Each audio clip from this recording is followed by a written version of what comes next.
Mobile devices in digital transformation, how to become a better project manager, and IT gotchas in digital transformation.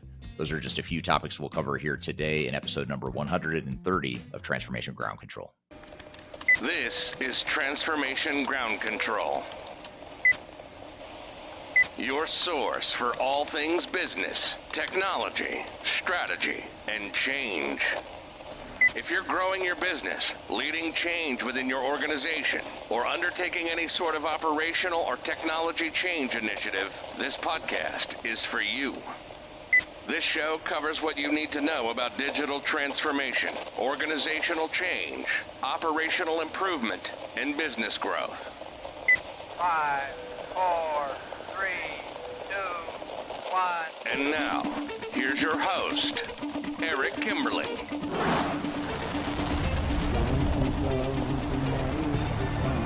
Hello, welcome to Transformation Ground Control, episode number 130. This is the podcast that has everything to do with digital transformation, including the people, process, technology, and strategy aspects of transformation. My name is Eric Kimberling, your host here today. I'm also the CEO of Third Stage Consulting. We're an independent consulting firm that helps clients throughout the world reach their third stage of digital transformation success. And my co-host here with me, as always, is Kyler Cheatham. Kyler, welcome to the show. Thanks for having me. Excited about today's episode. Me too. I'm excited. This is going to be a great episode. Some great guests here today, great topics. We're going to start off with some questions from the audience, and we'll get to answer some of those questions in real time in that opening segment. And also in the opening segment, we'll get to a couple hot topics. One is focused on mobile devices in digital transformation. We'll also talk about kickstarting digital transformation in the healthcare industry. And then later in the show, after that opening segment, we'll have our first guest, Adriana Girdler, on the show, who is an efficiency and a project management expert. She'll be on the show to talk about how to be a better project manager in general, whether it's digital transformation or any sort of complex project. We'll talk about what you can do to be a better project manager and some of the things to think about and some of the various nuances of being a good project manager. And then finally, last but not least, later in the show, we'll have Amanda Patterson from the Third Stage Consulting team.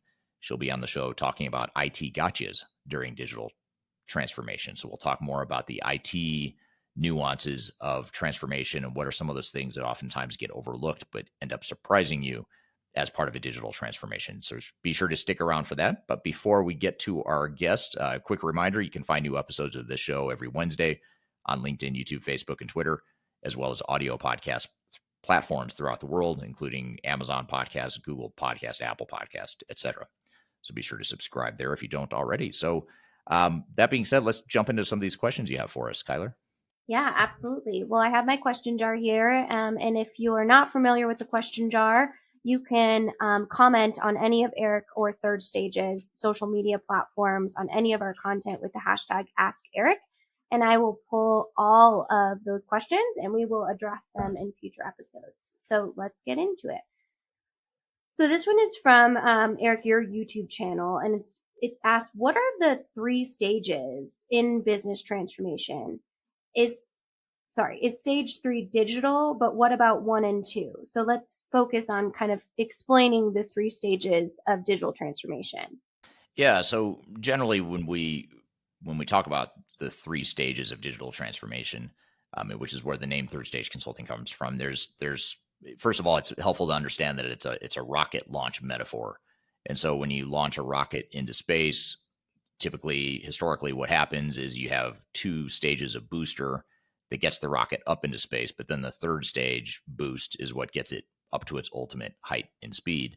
And so we thought that was a good metaphor for digital transformations, because if you think about transformation, you're fighting gravity, you're fighting inertia, there's a lot of risk, complexity, et cetera. And so the first phase, or the first stage, I should say, is the one that's the most dramatic failure. You know, if a company doesn't get past that first stage, those are the ones you read about in the news. Those are those massive failures where they never really launched anything. They spent a lot of time and money on a transformation, but didn't get anywhere with it. And although those are more catastrophic than other types of transformations, they're actually pretty rare. They're not that common, but when they do happen, you hear about them in the news, especially if it's a big company that spent X millions of dollars, or in some cases, hundreds of millions of dollars on a transformation, but they have no results to show for it. Small minority of projects, but very catastrophic. The bigger risk is sort of getting into that second stage where they made it past that first stage. They were able to deliver some value, but the value was very underwhelming. It went over budget, took too long, left the organization in a state of chaos, short term or long term. So that's sort of that second stage risk that most organizations get caught up in. And I'd say 80% or so of organizations get stuck in that second stage. And so the third stage is really being able to reach that ultimate end state that you're trying to get to, of on time, on delivery, and getting the business value you expect. It's not to suggest that those projects are easier or it's done easily, but it is a situation where the organizations actually get to that third stage. So that's how we sort of define those three stages and really focusing on helping our clients reach that third stage of success and navigating the risks and complexities of those first two stages. Absolutely. Definitely something that we focus on here that's kind of unique in the industry, right? Not just let's turn your go live on and goodbye, good luck to you, right? Really maximizing the business value of your new technology. Yeah, absolutely. All righty. This is an interesting one, which is system specific, about Odoo. So Odoo is popular because of their marketing strategy.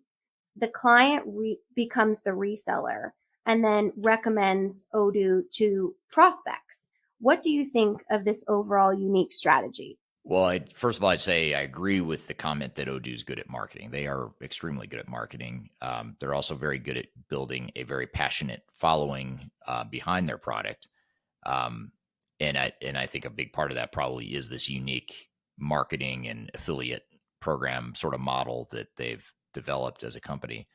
I see no problem with it. I think it's a brilliant marketing strategy. I think the key though is if you're an objective buyer in the industry and you're thinking about, what kind of technology is going to be the best fit for my organization, you might look at Odoo, of course, and you might look at other systems out there as well. And you might get a sense that, people are really passionate about Odoo. And there's a lot of, I call it Kool-Aid being drank in the Odoo ecosystem, which is not a bad thing, but it can create a bias if you don't check it, or if you don't sort of validate that there's relevance, behind that passion and that bias, if you will, for Odoo.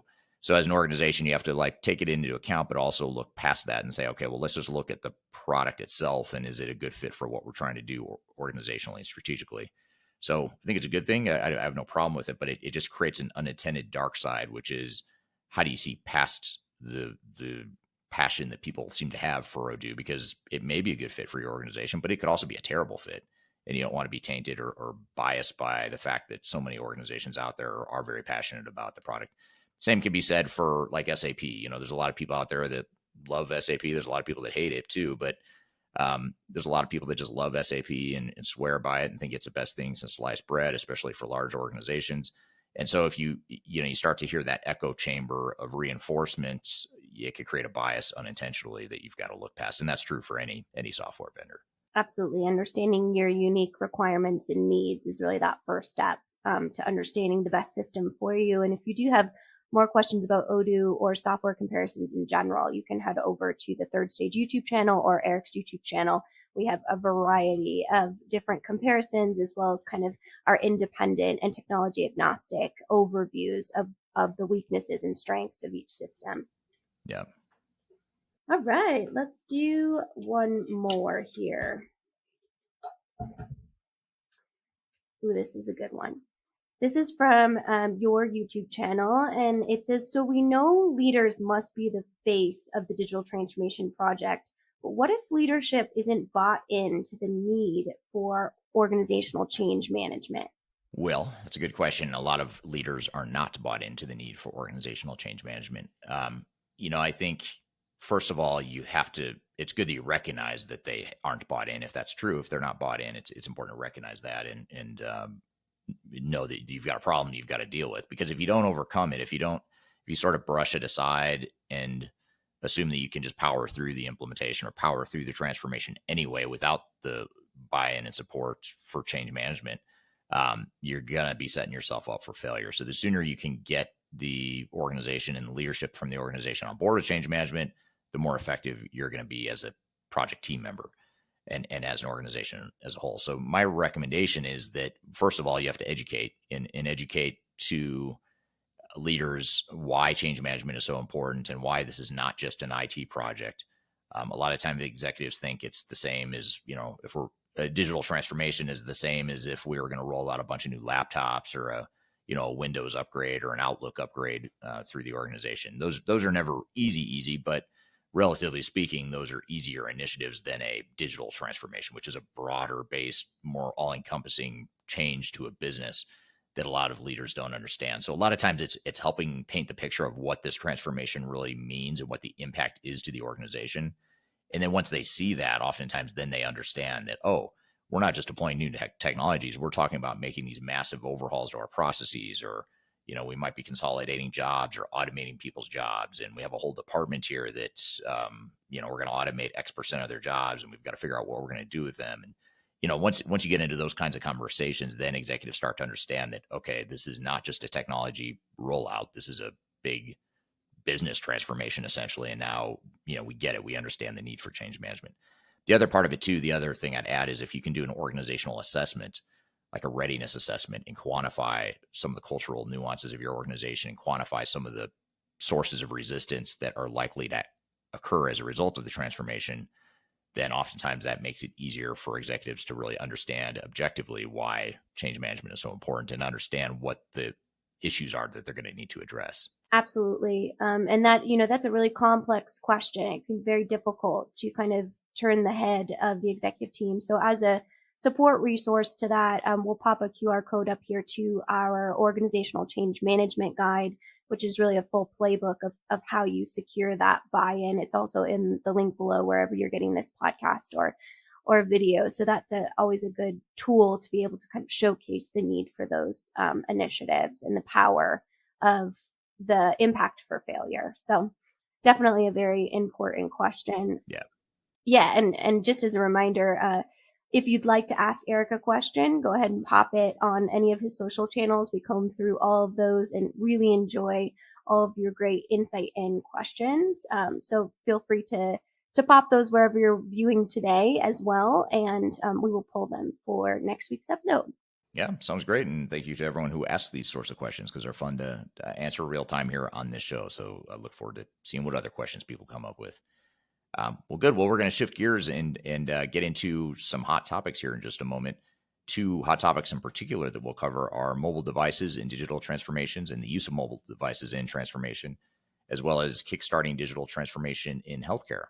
And then later, after our hot topic segment, we'll have Adriana Girdler on the show. She'll be a guest on to talk about how to become a better project manager in digital transformation. And then finally, last but not least, we'll have Amanda Patterson from the Third Stage Consulting team. She'll be on later in the show talking about IT gotchas during digital transformation. So be sure to stick around. We've got a lot more to cover.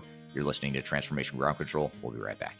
Could you whisper in my ear the things you want to feel? I'll give you anything. Interested in working for a company that truly values your unique skills and experience? Here at Third Stage, we don't hire based on resumes alone. We look at the full candidate, experience, and willingness to provide excellent service for our clients. Within a technology, independent, and agnostic consulting firm, you have the opportunity to learn across industries with a diverse group of clients. Our consultants also have the opportunity to diversify their portfolio and learn across technology systems. If you're interested in joining a high-growth entrepreneurial organization, please reach out to us at work@thirdstage-consulting.com. Anything you ever dreamed to be complete. Yes, I have nothing that's all. Hello, welcome back to Transformation Ground Control, episode number 130. My name is Eric Kimberling here with Kyler Cheatham. We have new episodes of this show every Wednesday on YouTube, LinkedIn, Facebook, and Twitter, as well as audio podcast platforms throughout the world. So be sure to check us out on whichever platform you prefer. We try to make it as easy as possible to find this show, so be sure to check us out there.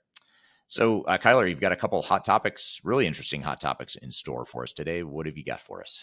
Yeah, so first I want to talk about digital transformation in a mobile environment and ask you some questions around that. And this is specifically around SAP. They just recently had their mobile day. where they have speakers of leading brands that kind of show mobile concepts that are really crucial to specifically digital transformation, in encouraging employees to innovate, deliver, and really win that race for talent in a strapped marketplace. So what this looks like is the need for mobile, and really showcasing why this is important in kind of those collaboration environments when employees work together, and then just overall user experience. So I want to share with you Sean Gavin, the head of global strategy and partnerships for Android Enterprise at Google, specifically talked about that mobile is the presentation layer of digital business. It's how data becomes actionable by people. And in an enterprise environment, he really talked about the importance of mobile is often the missing piece of digital transformation for companies, really that kind of achieving that third stage of how do you optimize technology and ensure that collaboration and innovation. So I thought that was an interesting statement. We don't often hear a ton about the need for mobile environments when looking at digital transformation strategies, but they really talked about how it's a lacking piece that needs to be included. So I thought I would bring that to you and see kind of what your opinion is, or what you've kind of seen in your experience, the need for mobile environments within a technology stack. Yeah, well, I think it's an important thing to understand as far as the realities of how people do their jobs now and how people are going to do their jobs in the future. Even now, and certainly 10 or 20 years from now, I don't think people are just going to be primarily sitting in front of a computer doing this work. Especially if you think about it, a lot of us, you and I included, Kyler, and others, listening here, are office workers, we'll call them. But the reality is most people in most organizations are not office workers. They're people that are out on a shop floor, on a factory floor. They're out in a warehouse working. They're out as a field crew doing stuff. They're out, in a call center, whatever. There's a lot of different roles that people are playing that are not in an office where they're in front of a computer. So the question is, how do you have a fully connected, data-driven organization that supports that and doesn't rely on sort of traditional just computers, desktop computers, to capture most of that information? I remember ERP implementations like 10 or 20 years ago were so focused on like that desktop aspect of people's jobs that you would have all these people out in the field doing stuff and capturing data, and then they'd have to go back to a computer somewhere and enter information after the fact. And that's just not realistic. It's not efficient. It's not accurate, to do things after the fact. So, having mobile devices, letting people use their phones, which they're used to using in their personal lives anyway, and they're connected to their phones in a different way than we've ever been connected to computers, or desktop computers, I should say. So, how do we merge those different worlds? And I think that's what you're saying, what we're seeing here, and where we're going as an industry is more towards mobile technologies that can be used any place, anywhere. Yeah, that's really interesting, Eric. They actually shared a case study here, which really surprised me, from the German car manufacturer Audi, which, obviously is a mainstream, huge manufacturer.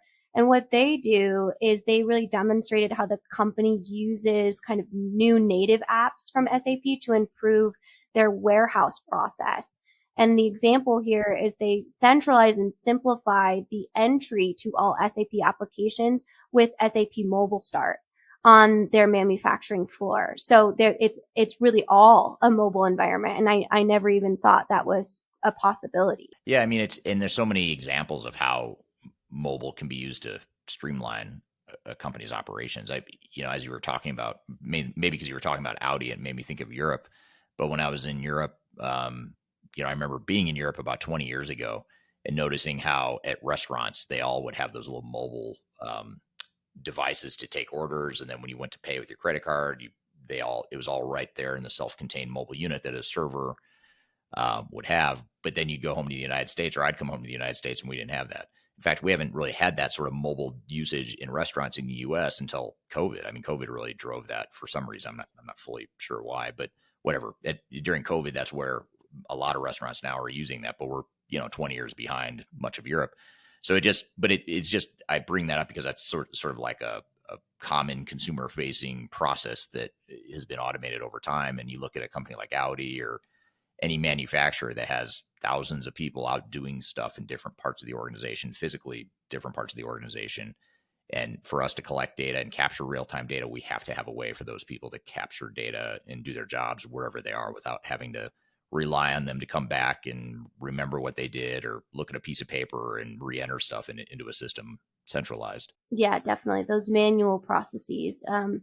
As well. We were just talking to a client the other day that was telling us about every kind of inventory change that they made to their custom manufacturing process. They wrote it down and gave it to this one stakeholder that now has to implement it into the system. And so that's still it's very prevalent right now in kind of the digital transformation needs across the globe. So definitely something that's very interesting and important to consider. A lot of times that might be left off when we talk about the conversation of the need for mobile environments and a smooth user interface to create efficiencies. Yeah, absolutely. So let's move on to healthcare in digital transformation. I kind of want to just lay the landscape of this for you, of where the current state is. Obviously, we do a lot of work in healthcare, so we have a lot of needs of that, but just the overall kind of current state of the industry. So they're having obviously a huge transformation since the COVID-19, which accelerated digital transformation across all healthcare, from telehealth to needing to transfer records to EHRs. All those different types of needs and requirements really transformed that forced transformation. But there's another layer to this that talks about healthcare worker burnout. And there's a stat from this study that says there's an estimated of 10 million healthcare workers in shortage by 2030, which is pretty staggering. So you look at that in compared to the stats of 83% of healthcare leaders look for improved automation programs as a strategic objective currently. So that's kind of where we're at, is you have an industry that's going through a huge transformation, but you also have a shortage. So what I wanted to ask of you is, these initiatives that we talk about how to kickstart healthcare all go through digitization. So we're looking at things like robotic process automation. We look at things like the ability to automate those manual tasks we talk about. But we also are going against a huge worker shortage. So when you do have an industry that's so in need of a digital transformation or more efficiencies through technology, but then you also have a significant labor shortage, how do you balance that? Well, it's a great question. That's something that I cover in a recent YouTube video where I talk about why I think digital transformations are going to fail at a increasing rate in the coming years. And part of that is because of what you just described, the skill sets, the labor shortage, not only the volume of people that are not available to work in the workplace, but even the ones that are available within a certain product's ecosystem. A lot of them aren't fully trained and up to speed on these newer, cloud versions of the software that they're rolling out. And so there's, even of like the most qualified resources that are available, there's a lot of confusion and lack of understanding there. So it's not just quantity, it's also quality of resources and knowledge. So, I think the key here is to really recognize that and know that any sort of proposal or plan you put together for your transformation project needs to take that into consideration and make sure that, you might have to slow down your project. And if a vendor comes to you and says, we can implement, our software in 12 months, it may be that with the skill shortage that you describe, it might actually take more like 18 months because you can't get the resources you need. Or, by the way, I don't think this is necessarily a bad thing, because I think a lot of times what's happened in the past is organizations had too many consultants coming in too quickly, and companies were burning through that time and budget too quickly as a result of that. But now this allows us to sort of even things out to where, with less technical resources available, that's bad news, but it could actually be good news in that it sort of right sizes the tempo that the project should have been all along, if that makes sense. So I think it's mostly, it is a risk, something that needs to be navigated, but it's something that comes back to the project planning, making sure you have a realistic understanding of what resources you really have and how does that affect your timeline and overall approach. And what about, I know you did another recent video on interoperability and the importance of that. So when you have an environment like healthcare that you're trying to do like electronic record sharing, and it needs to go to the provider, to the insurance agency, to the patient, there's so many different touch points. How do you ensure that you can create a level in which they're not going out and sourcing different providers or private healthcare or those types of different things that we've seen a lot in like areas like the UK? How do you ensure that interoperability is something that is a main strategic priority? Yeah, it comes down to focusing on it in knowing that you're not just going to implement a solution. There's probably a suite of solutions or a combination of technologies that are going to be required to make your organization function the way it should. And while you might have a electronic health record system or an ERP system or a supply chain system or whatever it is that you're deploying, chances are pretty high you're going to need a way to tie that or connect that to other systems and other processes throughout the organization. So just really understanding that full scope is the first step, and then planning for it and building it into your overall project plan.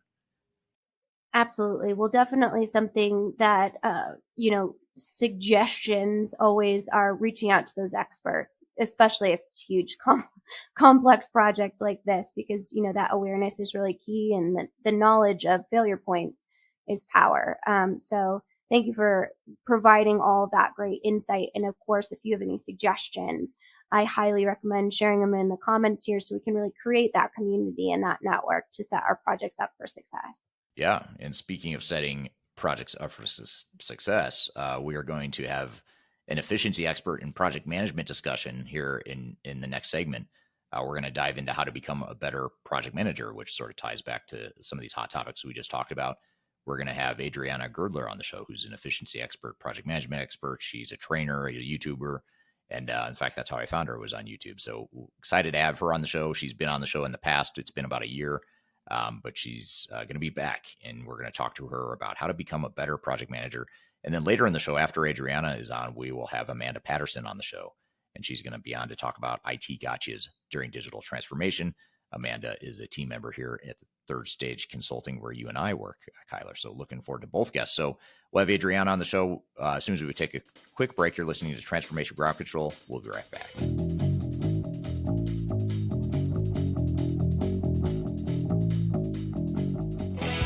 If you are aiming for transformation success, turn to Third Stage Consulting Group. Third Stage's independent and technology agnostic consulting team helps clients define their digital strategies, define their roadmaps, and manage their transformations. With offices in the US, Europe, and Australia, our team helps the world's most forward-thinking organizations through their transformation pitfalls and risks. If you are embarking on a digital transformation or business change initiative, contact Third Stage Consulting to see how we can help you reach the third stage of transformation success. Learn more about us and download independent reports, videos, and other best practices at thirdstage-consulting.com.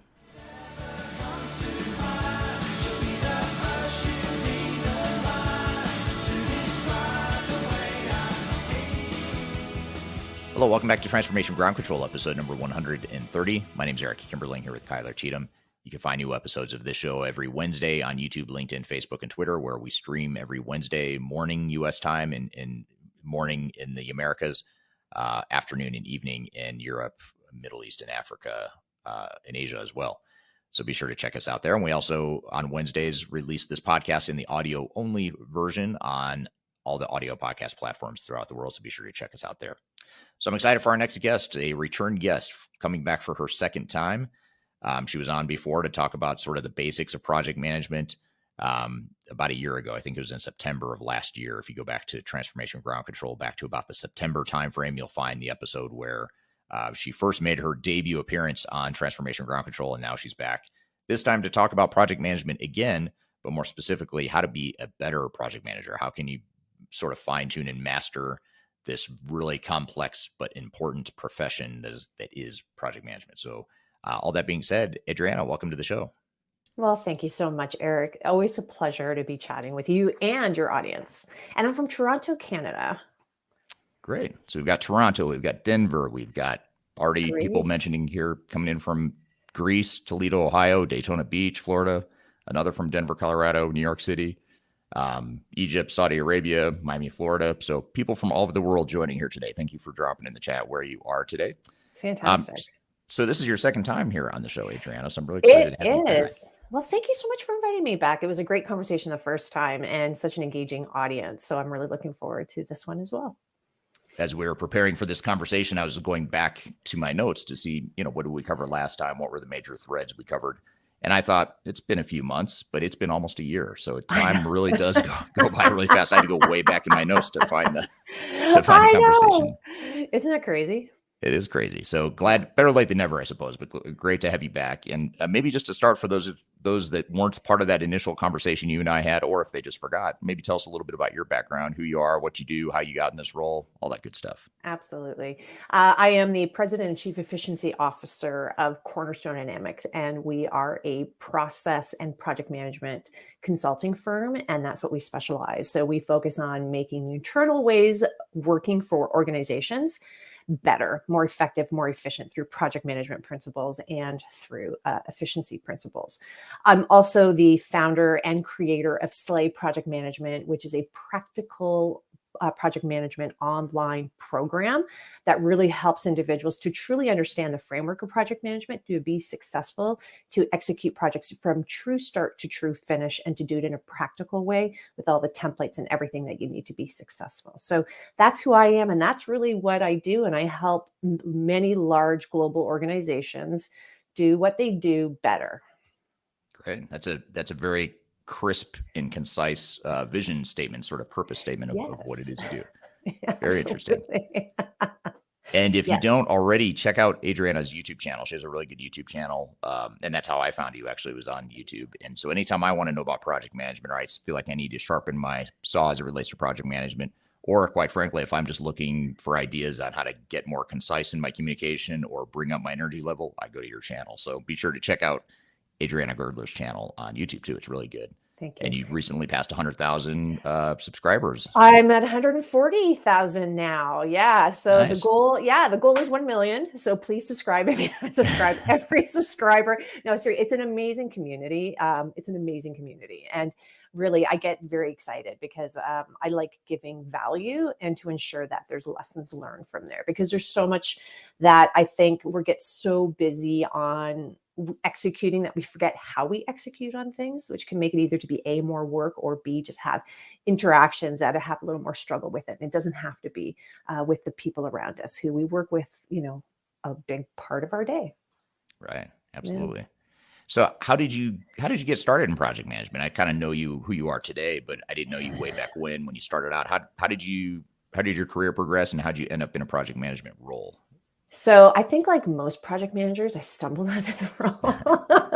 I did not wake up one day in university going, I want to be a project manager.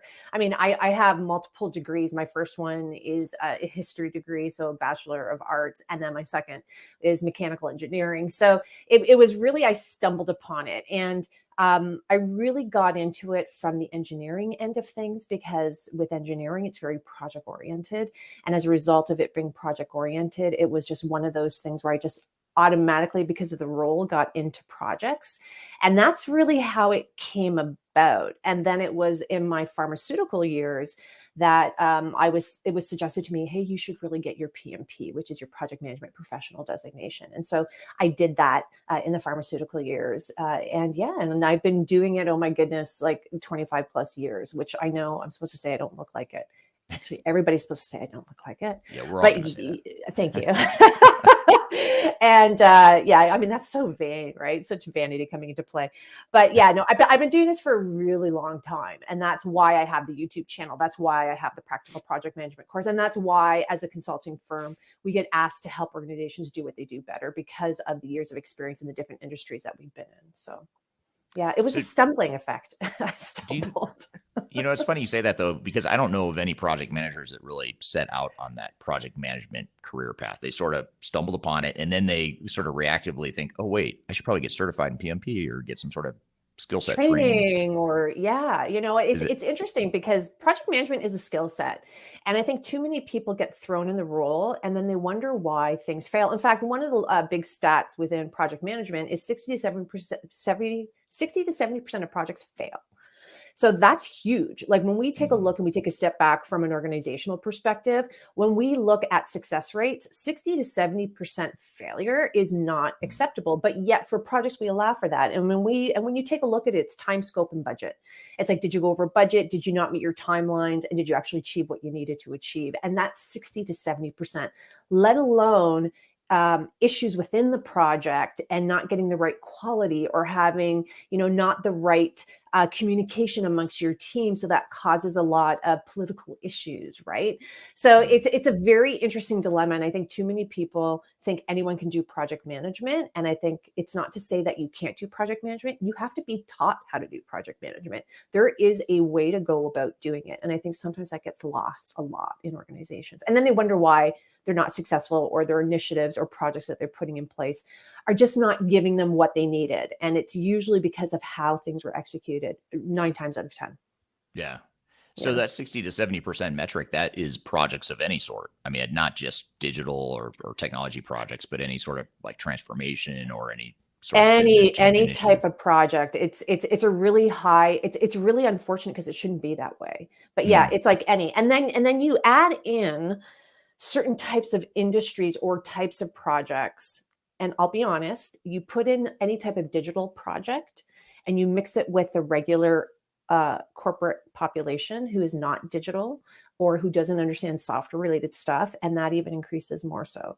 There's a lot of issues, a lot of just rework, and it's a struggle. And I come across that. A lot of times we get asked to fix problems like, oh my God, we have this project. Can you help us fix it? And as I said, 9 times out of 10 is just how fundamentals weren't used. A lot of assumptions were made. And particularly when it comes to digital transformation, there's unrealistic expectations from senior executives to get things done quicker. There has to be a little more thought, energy, and effort to look through it.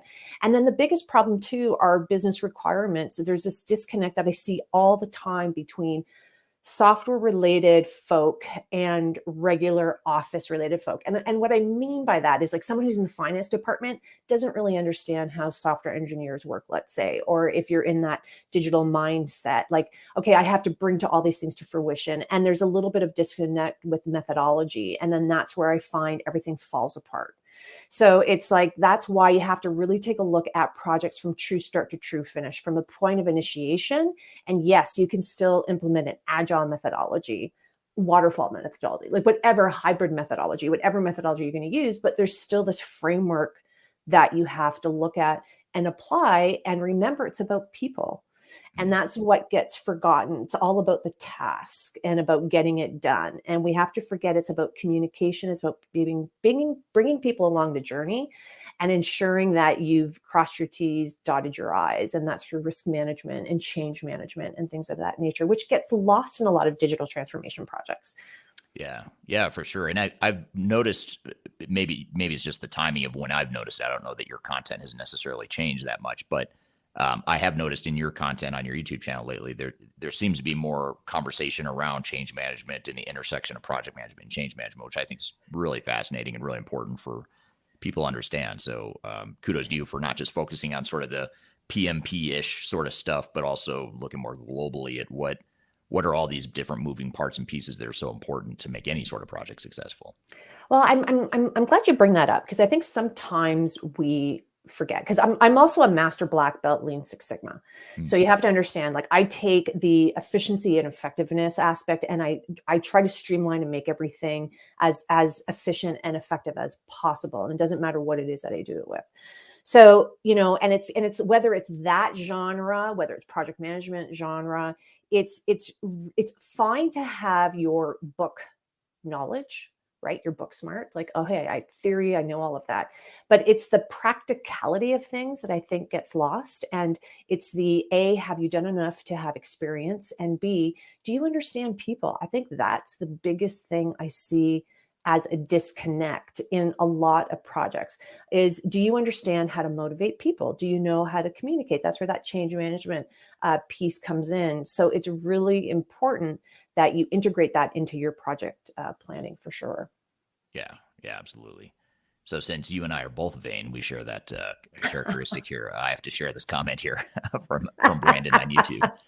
Brandon on YouTube says, I just fell into project management 4 months ago. You've been huge motivators. So we have a mutual Fantastic. fan here with Brandon. So thanks for being Yay. here. Brandon. Thank you so much. Yeah, no, it's sometimes it's just those small little pieces of golden nuggets of years of experience, right, Eric? Like it's just, we have these years of experience, we've seen things, and it's like, don't reinvent the wheel, learn from others as much as you can. And what I always like to say is do your best work every day, whatever that may be. And then, you've done your due diligence, but always come from it from a lens of looking at things holistically, look at the horizon and bring everything together in your decision making. But when we get believe me, I get into it too when I'm under the gun, right? Pressure, looking at one thing, and we're forgetting that there's other things outside of our peripheral vision, which has impact on what we're doing. And if we're wondering why I did this, I executed it, why didn't it work well, or how come it wasn't received that well, it's because we forgot to take a step back and we forgot to take a look at the peripheral vision. And that becomes really important in digital transformation type projects, because I promise you, there are so many people who are impacted by these types of digital transformation projects that they will make up their own story. And you need to nip those in the bud in order to ensure successful implementation, because you can have great implementation, but if people haven't bought into it, it will fail afterwards after the go live. It's quite fascinating, and you will struggle and you're wondering, this is so simple, it makes sense, but why is it that people aren't buying into it? Because you need to do that work during the project stage and get everyone into the framework of it. Yeah, and you're sort of touching on call it the art of project management versus the science of it, because I'm so sorry. I got to do a shout out. Stuart's on the call. Stuart, I'm giving away. He's another YouTuber, by the way. Great channel to check out. So, oh my gosh, Stuart, I just saw your name. So hello. See, it's a community. It's a community. Anyway. He is, yeah. I've seen his name, and I am familiar with Stuart from his engagement on the platform. Yeah, here. He has really good stuff too. We're here with Adriana Girdler talking about how to become a better project manager. We've got a lot more to cover, so be sure to stick around. We'll be right back. You're listening to Transformation Ground Control. When I wake up, well, I know I'm gonna be the man who wakes up next to you. When I go out. Hi, this is Eric Kimberling with Third Stage Consulting and your host of Transformation Ground Control. I want to encourage you to read our Guide to Organizational Change Management. It's a free report or free guide that we published. It's one that I actually wrote that talks about best practices and lessons learned as it relates to change management. So as you know, on this podcast, we cover a lot of stuff related to the human sides of change, organizational change management, including training, communications, org design, all kinds of stuff as it relates to change management. So if you're trying to learn more about change management, or you're looking for more direction and ideas on how to get started on your change management strategy and your overall journey, be sure to check out this guide. You can read it by scanning the QR code on the screen in front of you, or in the links below for this particular podcast episode. You can find a link to take you to the page that will allow you to register to go ahead and download that and read it for free. So be sure to check it out. It's the Guide to Organizational Change Management, written by yours truly. I hope you enjoy it. Let me know what you think, and hope you enjoy the rest of this episode.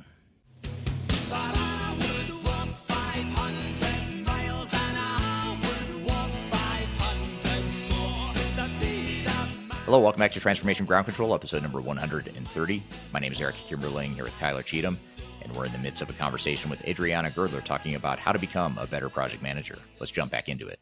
Yeah. So I guess when you think back, so you've been doing this 25 years, you think back to when you first stumbled accidentally into project management. Are there a couple key nuggets of things that you really wish you knew back then that you know now? If you could go back and do it all over, you might do it a little bit differently, or upskill a little bit faster in a couple key areas. Yeah, you know what? I would have really learned facilitation first. I don't think people recognize that when you're a project manager, your secondary role is a facilitator. And there's two types of facilitation that you do. There's meeting facilitation. So you got to be really good at meetings. Why? Guess what? Most of your projects are all about meetings. Like that's how you execute on projects. Now, it's not a meeting of an update. It's a meeting on, okay, what are resolutions? Where where are we from a perspective of what's going on? How we come up? Is there an approval, et cetera? So you have to really learn how to control meetings, because I don't know about some of you, it's really easy for some meetings to get out of control. And then all of a sudden you're spending a couple of meetings to address an issue that if you just understood how to facilitate a meeting well and establish those rules and boundaries, which you can do do immediately at the beginning of a meeting to really nip anyone who's trying to, has a hidden agenda and wants to take the agenda off track. You can kind of like nip those things in the bud and keep things on track. That's your job. Secondary thing is you are a brainstorming facilitator, and that's very specific. So, I think that's something that, again, in my earlier years, I really thought, here I got a project. I did all the necessary documentation. I didn't realize it was a baseline. Here's my project plan. Let's execute it and we're done. And it's like, no, that is your baseline project plan. Baseline. Baseline means it will change. Baseline means as of today, with the information I have and all the due diligence I've done in advance of, I now have this baseline of what I think is going to have happen. As we start to execute, things pop up on the surface and we realize, oh my goodness, we can't do this. We can't do that. We have to change this. There's a supply chain issue, so I can't bring that in time. I got to shift schedules, or I got to change direction, or whatever it may be, in order to keep my scope, time, and budget. So that becomes really interesting. And that's where you have to, and this is where I think a lot of project managers, they don't do it. It's your job as a project manager to fill in the gaps and make sure the strategy of the organization and ultimately your project comes to fruition from a strategic standpoint. It is not, your subject matter experts are great at executing tactically, and they will do it. But you need to bring in the overarching umbrella of strategy, and you have to help facilitate sessions. So there are times, like, for example, for digital transformation, what's the biggest disconnect is between the business requirements and software engineers who are developing and designing. And a lot of times what the software engineers will say, and I get their perspective, is like, hey, business, tell me what I need. And the business is like, well, I freaking know nothing about software. I don't know what I need. Help me out. Tell me what I need. And so what happens is business thinks they give what they need. Digital software is like, oh, great, I'm just going to build it to what you tell me to build. And then all of a sudden, the business is like, whoa, wait a minute. I need more than that. Didn't you think about it? Help me out. So there's this disconnect because a business really doesn't know what they need. They have ideas and concept. It's supposed to be this collaborative framework. So as a project manager, you have to go in and you have to brainstorm these sessions. You have to brainstorm these requirements. You have to help both sides of the group to make sure that everything is really being looked at. That is what happens in really good projects. And then you do that throughout the life cycle of the project, because there may be other things that pop up that you have to brainstorm solutions for. So learning how to facilitate, oh my goodness, freaking huge. Sorry, I shouldn't, that's like my swear word, which I would actually, I swear a lot more than that. But anyway, I was going to say, that's my version. clean, that's my PG version. No, that's funny. Well, you're touching on, though, a couple things. One is that, you can be a project manager and check all the things on your checklist and hit all your milestones. And on paper, you could have a quote unquote successful project. Mm-hmm. But if you don't do the things you just described, a couple things you described facilitation. And then a moment ago, you described sort of getting the buy-in of the organization. Those are two art, it's more of the art of project management versus the science of project management, which is a topic I'm really fascinated by, because I think a lot of project managers tend to focus on the science of project management. Did I hit a milestone? Did I complete a task? Yes or no? But they don't necessarily understand the shades of gray of, we completed this milestone, but we didn't do it very well, or we didn't do it well enough to really say that we can declare victory. And knowing that is like, how do you do that as a project manager? You know what I mean? Like, as far as knowing that, technically we completed this task, but we really didn't. So that's experience, right? And then when you said to me, what do I wish I knew back when that I know now? And that would be to understand more about team dynamics, because again, like where I am today, believe you me, is a lot of trial and error. So, why now when I go into projects, I really am succinct. I can go very quickly. I can organize. In fact, people tell me I make it look easy all the time. I'm like, okay, just recognize I have over 25 plus years of experience doing this. Right. So I see patterns. That's my engineering mind. So I see patterns. So I know what to put in place for these patterns. I've seen this stuff. It just so happens to have a different, deliverable. It just so happens to have different departments, but I promise you the patterns are still there. So if I understood a little bit more of team dynamics psychology, which by the way, I love, I actually read now a lot of psychology, because again, I could have the perfect framework, all the right documents, but if I still have a team member who's not delivering, again, project managers, no one reports into you. Nobody reports into you. Yet you have to report into all these steering committees, senior executives, ensure things are getting right. So how do you motivate people who have other activities on their plate as well, not 100% of your project? And how do you get them motivated? And so that's where I would really talk to the psychology, the understanding, emotional intelligence, picking up on cues. I've gotten more information through body language than I do through vocally. And it's something where with virtual meetings and global teams, it's sometimes difficult when everyone has their camera off. Right. Right. So that's good. Yeah. So little things like that, like turn your camera on. Yeah. And again, there's people who are like, no. Yes. I don't have to. It's my choice. My background is messy. I'm like, Right. well, and it's an interesting dilemma for organizations because I do give people choice. I explain why I'm asking. So that's probably the big thing is I do a lot of whys. Here's why we're doing it. Here's why I'm asking you to do this. And then people kind of get it. I go, look, I get more information from you with your camera on. I can see whether you're agreeing with me or disagreeing with me, but I'm letting you know for all the cameras off and everyone's going, yes, Adriana, yes, Adriana, yes, Adriana. Then I know there's some of you who have no clue what you're saying yes to. Like I know that because I then have to do these extra meetings after the fact. And I'm like, seriously, I'm an efficiency person. Like that's a waste. We deem that a waste in the system. Right.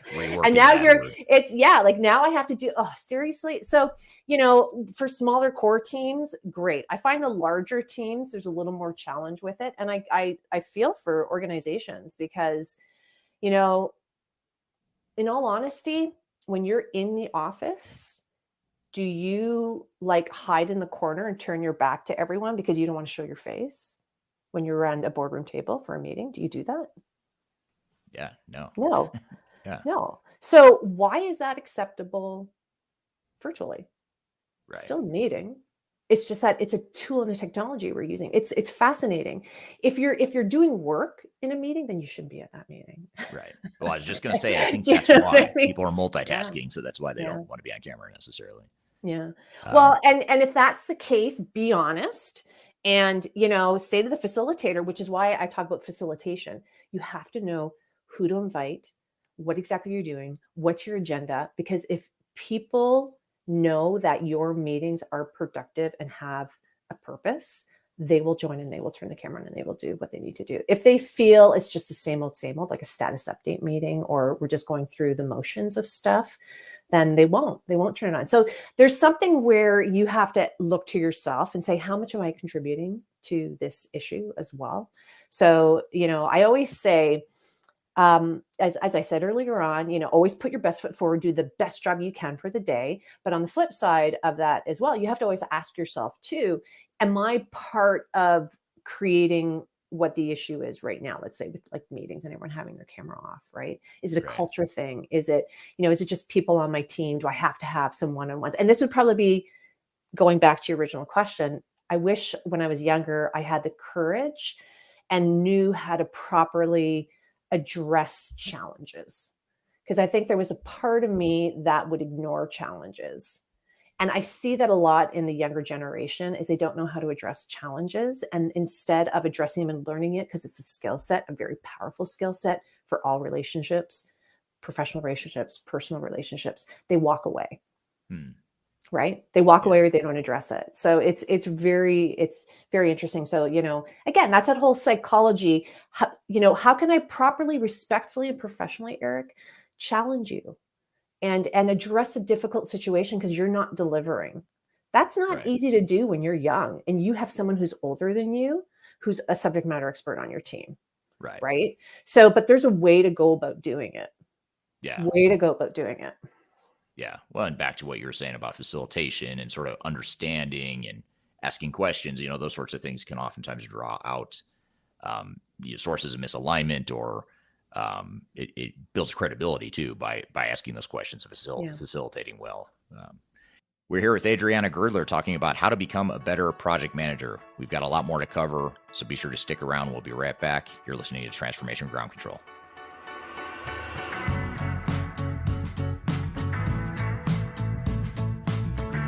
If you are involved in any sort of digital transformation or business change initiative, you will want to download the 2021 Digital Transformation Report. With its comprehensive overview of business and technology trends and best practices, this report is a must-have guide for any transformation project or executive team. Download this free report by visiting Third Stage Consulting at thirdstage-consulting.com. You can also visit our website to learn more about us or download independent reports, videos, and other best practices. Again, visit thirdstage-consulting.com today to learn how to take your transformation to the third stage of success. I'm gonna leave it all out there, and I'm gonna leave it all out there. Hello, welcome back to Transformation Ground Control, episode number 130. My name is Eric Kimberling here with Kyler Cheatham, and we're in the midst of a conversation with Adriana Girdler talking about how to become a better project manager. Let's jump back into it. Here's a question from, well, first of all, let me start with a comment before I get to the question, but this is from YouTube, this comment here, that is, this energy from this live is infectious. So thank you for being so infectious, Adriana. Yay. I'm going to give you most of the credit. I'm going to give you 90% of the credit for that because your energy level is definitely higher than mine. I love life. No, like seriously, I love what I do. And I love being able, thank you for listening, by the way, everybody. So I love that everyone's here and they want to learn. So I'm a willing teacher. Right. Well, this is great. And then Laik has a really interesting question that I think might be interesting to hear your thoughts here. And I'll have to hide it to get through the whole question. But he says, as an external project management team, how do you ensure that you're aware of and manage the highest paid person's opinion effect? Navigating these situations can be quite political, even for internal teams. How do you handle that so that people that have the most impact in an organization? So it's interesting. It's a really good question. Can you put that question back up just so I can see it again? Because there's a couple of things I want to unpack here. So the highest paid person opinion. So we have to look at that from two angles. Okay. There's is it an executive team member, right? Like a VP, a president, or is it a subject matter expert who happens to be the highest paid subject matter expert who has a lot of knowledge? So there's a couple of things I want to deal with here. Let's unpack the easier one, which is an executive. All right. Our job in an organization is to present this is my personal opinion, the pros and cons and projects, to present the issues, to make sure everything is aligned with strategy, and to ensure that we get the deliverable through. And I'm going to do it collectively and collaboratively with my team and ensure that we all buy into what we need to do, and to do it in a way where we all have fun as well, right? We all have this good collaboration amongst us so that we can ensure a successful project. That's my job. And my job is to report up to the executive team. So if I have an executive team member and their job is about strategy, vision, to ensure that the organization moves forward. So if they have very specific things that they want to have executed, I do have to listen to that, right? And you have to understand that they're steering the ship. Okay, they're steering the ship. They get paid to steer the ship. Okay, you may not agree with where they're going. Okay, you don't have to. It's not your job to agree, right? But the thing is, they have more insight than maybe that you realize. So what I like to do, and this is what's really important with project management, is it's really critical with the senior executives up front to get all your buy-in, to get all of the ins and outs, the expectations, your scope template and your charter, and get sign off. I literally make people sign my document. And I do a priority matrix as well, which again is with the senior executives to say, okay, what is my full constraint on this project, scope, time, or budget? And again, I can't have two constraints. I can only have one. What can I, what is it that I have to optimize? And what I mean by that is, I want you to keep it, but if you have to, flex with it, then by all means, I'm okay if you flex with that. So it would be the remaining two. And then what do I have complete flexibility with? Because I need to be able to, on the turn of a dime, be able to do stuff. And so when I do that all up front, and this is, again, the difference with really good project managers is there's this strategy, right? I get that all up front. I get sign off. My steering committee is made before I actually get my team members together, by the way. That's really important because there's all this approval and buy-in. And if you do all of this up front, I'm not going to get midway a senior executive saying, I want you to change this and I want you to do that. Why? Because we've already come up with all the agreements. But if I still have a senior executive who does that, guess what? I have a change control form, not a change management. This is change control. I have a simple one pager that's in my Slate project management program that I use. And that becomes, it's not only a great tool, but it's a resource, because a lot of times I will then give that to the executive to have them fill out, or I'll sit down with the executive and we'll fill it out together. And a lot of those simple questions, it's like, what is it that you want done? Why you want done? How much is it going to be? All of a sudden you start asking all these questions, and they're kind of like 9 times out of 10, it's not that important. That's not that important, because you're making them think. You're making them think. My job is not to tell them yes or no. My job is to say, let's pull it out so we understand the impact it is to the project, because my job is the overarching timeline of the project, the whole gamut of the project. He or she does not know the details like I do. That's my job.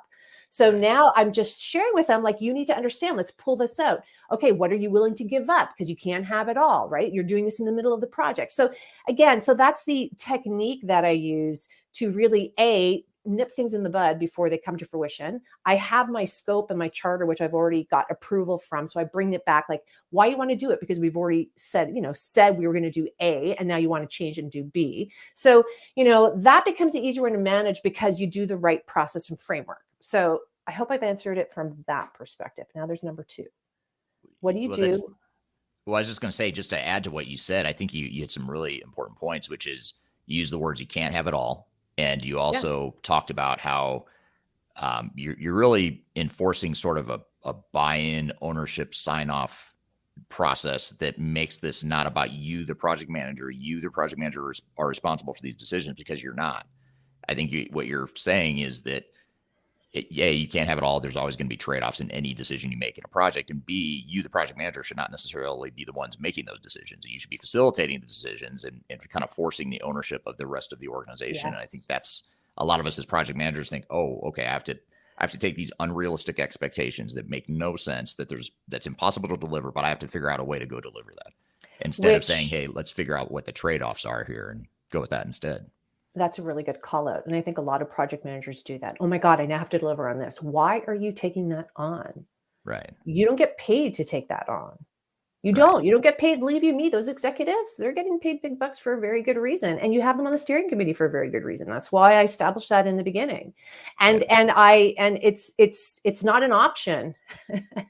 You can't have it as an option. So, by doing that, it diffuses a lot, and there's techniques to go about it. And I actually talk about this on my YouTube channel too. So if everyone is like, oh my goodness, with whatever I'm saying, just go to my YouTube channel, look at it. I practice what I preach. Sometimes I feel like I'm a broken record. It's the same thing over and over again. All right. But I do want to finish the question, because I said there's 2 prongs to this. There's the executive side of it. And I said the executive was easier. People are probably going, really, dealing with executives is easier? I'm going to go, yeah, when you set it up properly, like what I said, it's really easy. I've nipped so many executives wanting to change things because they had I call it the whim, but it's, they had an idea. That's their role, right? They have ideas and they're visionaries for a reason. That's why they're in those roles. Right. Now, what do you do when you have the highest paid subject matter expert on your team who's saying, wait a minute. Now, you have to understand a couple of things. I'm going to make some assumptions. Highest paid team member usually is someone who has a lot of experience. Mm. Usually has a lot of experience. When you're getting paid a lot more money than someone else, let's say if we're doing the same job, it's because they have a lot more experience. They know how to weather the storm. They've been through storms. And if they have to, they can, come to the table and know how to deal with that. Those who kind of get paid less, yeah, they can execute in good weather, let's say, but when it comes to the storm, do they know how to do it, right? You get paid for the full gamut. We hope, like insurance, you don't have to use it, right? But that's a difference. So that subject matter expert has a lot of pull and a lot of weight, actually, in a project team. And so, when they start saying, no, we shouldn't do this, there's a couple of things that need to happen. This is where your facilitation skills really come into play. This is where you stop everybody and you go, okay, wait a minute. Anna's the highest paid subject matter expert. Anna, I'm hearing you. You do not want to move forward with this. Let's talk it out. Okay. What's going on in your experience that you feel this way? Because she obviously has a really good idea as to what's going on. Number 2 is after you that's where the psychology, that's where the people skills come into play. Number 2 is I'd probably once we've discussed it, talked about collectively what we have to do, and I probably have to facilitate a brainstorming session around whatever it is that we're looking to change or do, right? That's what I said, facilitation. So a lot of what I do as a project manager is to make sure that we're all being heard, listen, the really good ideas are coming out that's going to ensure the deliverable of the project. So that's how I would deal with that one question with the two different streams that pop up with it. That's great advice. And it's a great question too. And it's good to recognize that, because I think what we're touching on here is sort of the internal political forces that can derail a project if you don't know how to manage them, if you don't know how to push back tactfully and effectively on some of that, some of those internal dynamics, because those can really take over a project. I mean, I'm sure you've seen it too, where those internal politics and dynamics and misalignments and unrealistic expectations, all that stuff gets shoved onto the project manager, and then the project manager is in a no-win situation where no matter how good you are, you're not going to win in that situation if you don't do the things you just described as far as facilitating and overcoming those. At 100%, project management is not about executing on tactical tasks. It's part of it, but it's not project management. Project management is understanding strategically everything that you need to do from a scope, time, and budget perspective to bring a deliverable to fruition with a group of people, and to do it in a way that's collaborative and respectful, and to bring about the idea so you do it in good quality.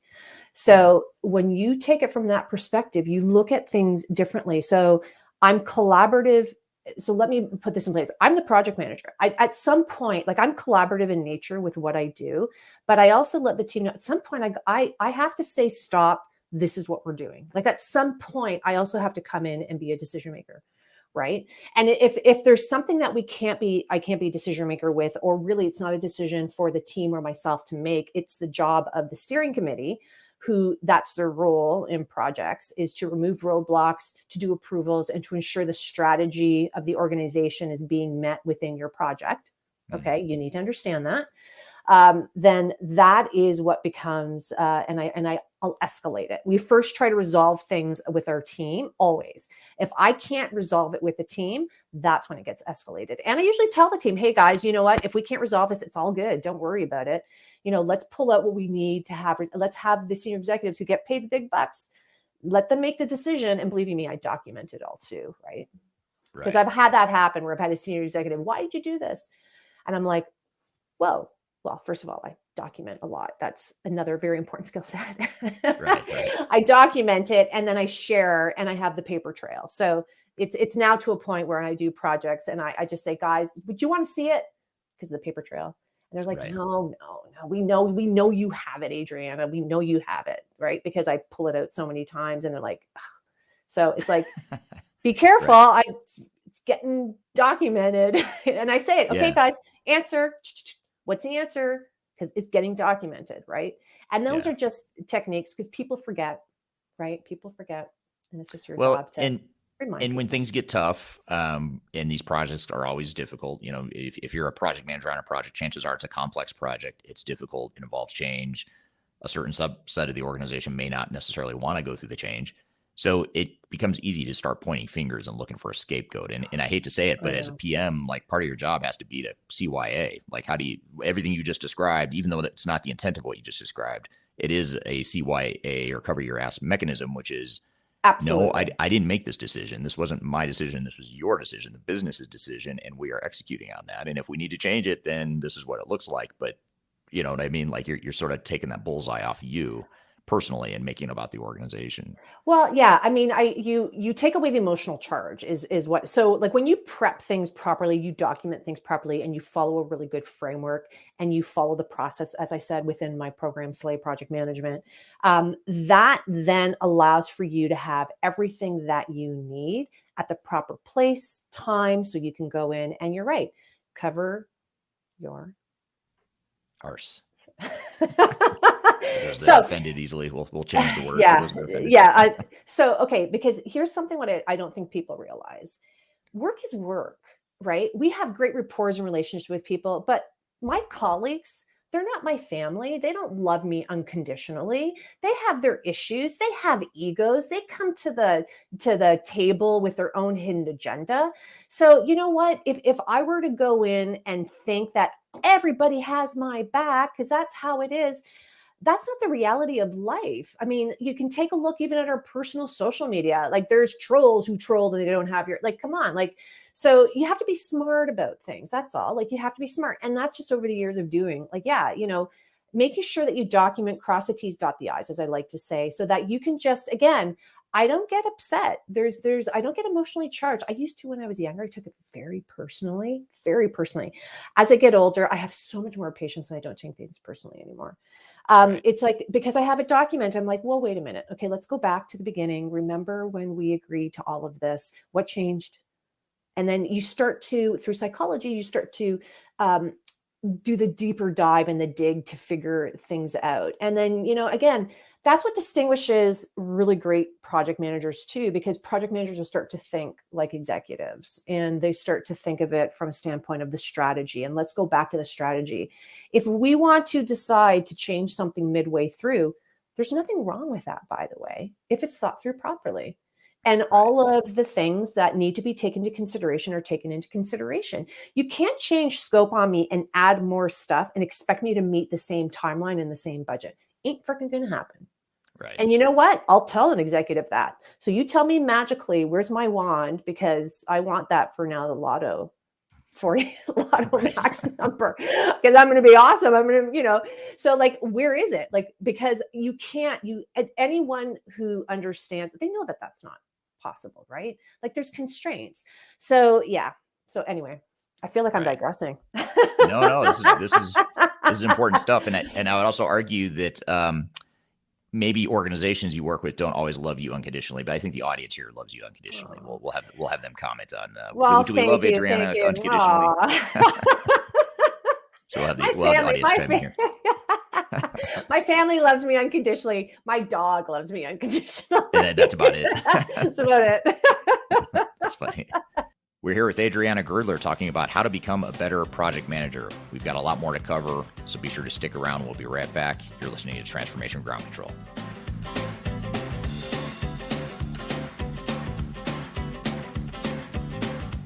Interested in working for a company that truly values your unique skills and experience? Here at Third Stage, we don't hire based on resumes alone.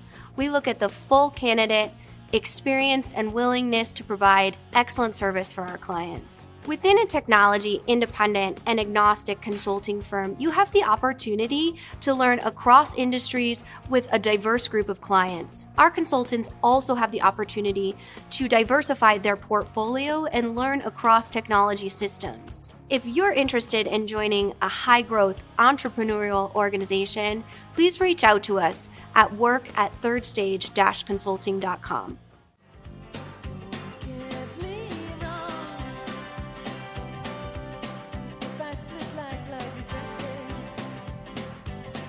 Hello, welcome back to Transformation Ground Control, episode number 130. My name is Eric Kimberling here with Kyler Cheatham, and we're in the midst of a conversation with Adriana Girdler talking about how to become a better project manager. Let's jump back into it. Well, a couple of audience comments here. Hello, this is from Peter on YouTube. Hello from North Carolina. This is exactly what I've been waiting for. Great episode so far. So thank you for that, Peter. This is from Toyin from YouTube. Hello from New Jersey. Thank you, Eric, for all you do. Your channel is my go-to anytime of ERP-related projects. You do great work, Eric. Absolutely. Oh, well, thank you. You're welcome. So do you, by the way. Thank you. And then this is just really interesting. These are more comments that I think are worth getting to. This is from Prachi on LinkedIn.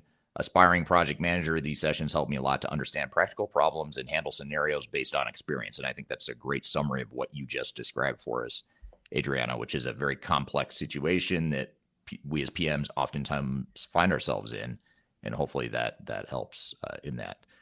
Here's a question I have to get to because it's going to be a trigger for a lot of the audience, and maybe you, Adriana. It's definitely going to be a trigger for me. Okay. And this is from Twana on LinkedIn. Has the Agile methodology decreased the failure of waterfall projects? Okay. So I'm going to say stop comparing Agile and waterfall. Stop it. Ooh, I like it. Stop it. Because Some projects like construction must do waterfall. Okay, Adriana, what are you talking about? That's not I cool. can't, Waterfall's not cool anymore. I can't build a framework. I can't build a frame of a house on no foundation. Right. That's waterfall. So guess what I have to do? I have to dig my hole first. And I cannot proceed until I then get the frame, like the foundation done. Then after the foundation is the only time I can start framing. Now, inside the house, once the framing is all done, there may be some portions of my activities I can do in an agile methodology way, right? Right. But this is what the problem is. I don't know why people are pitting against the two. They're not, it's dependent. Honestly, when I find that, it's like someone wants to say, oh, we're better. It's not about being better. Be smart. Think of what tools, as a project manager, you take a step back. I use agile, I use waterfall, I use hybrid. I use whatever I need to use to make sure that the project and the people on the project are successful. That's my goal. That's what project managers need to think about is I have to make sure this deliverable is successful. So what methodology should I use? Now, like everything, one of the things I find to be very difficult for agile methodology, and just so you know, I'm a master black belt Lean Six Sigma, and my world too, a lot of people don't get it. A lot of people don't get this world. And it's a paradigm shift because it's a different way of thinking. Agile is a completely different way of thinking. And most organizations are not set up to support a true agile methodology. So they do hybrid methodologies. So that's why don't pit it. Don't say one is better. It's dependent upon who you are as an individual, your organization, the support the organization does, and the type of project that you're doing. That's all. That's all. Right. Agile, yes, has its benefits, 100%. And for certain projects, absolute must. Just like waterfall has its benefits. And for some projects are an absolute must. And then there's hybrid methodology. I'm seeing a lot of people doing hybrid methodology. So don't think of it from that perspective. As a project manager, you need to understand multiple methodologies. That's why I say, and this is where project managers, don't forget, agile waterfall is how you execute, not plan, execute. Right. And in projects, there's initiation, planning, execution, monitor, control, closing. So you still have this initiation and planning that still needs to be done, still needs to be looked at. This is where you look at strategically. Because if I was looking at the project, I'd probably, I'm totally, that's a personal opinion. So I'm going to stop it. Some project managers start the project at execution phase, and that's where they get in trouble. That's all. Mm. So you have to understand there's a framework, there's a strategy. There's a strategy to it, right? And again, pick whatever methodology is going to work for you. So I hope that that's an answer that nobody was expecting. Yeah, I love that answer. I mean, it's sort of like knowing you've got this toolkit or a toolbox, and you just have to know which tools to bring in at what time. And one size does not fit all. And I think that's a great way to put it. Yeah, I know a lot of can you imagine doing construction projects in an agile way? Yeah, like the plumber shows up on day one, he's ready to build the plumbing. Shit. You got no foundation. Total failure. Right? Yeah.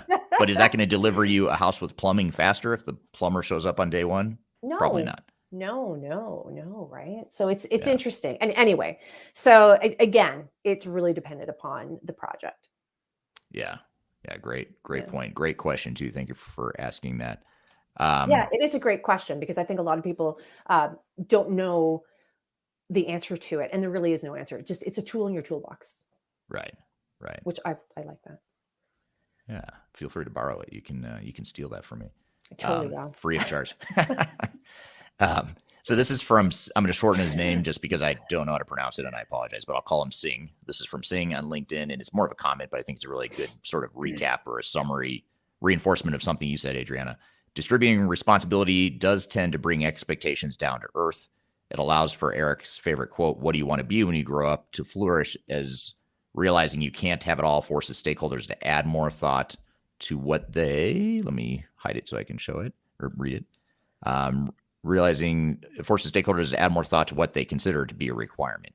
So it is a matter of, as a project manager, I think what Singh's getting at here is your job is to really understand what the vision and what the goals of the organization are and how this project can align with that, and making sure that you stay in sync and that you do reinforce and understand and reinforce what it is you want to be when you grow up as an organization. But that's not on you, the project manager, to define yourself as a project leader. And I think a lot of us feel like maybe we should have to do that. But it gets back to that point of getting that business involvement. Yeah. And it's interesting because there's a technique to it. It's in the framework, right? And so this is why when I get my marching orders for a project, I don't do a kickoff. It's not the first thing that I do. I actually do preparatory work.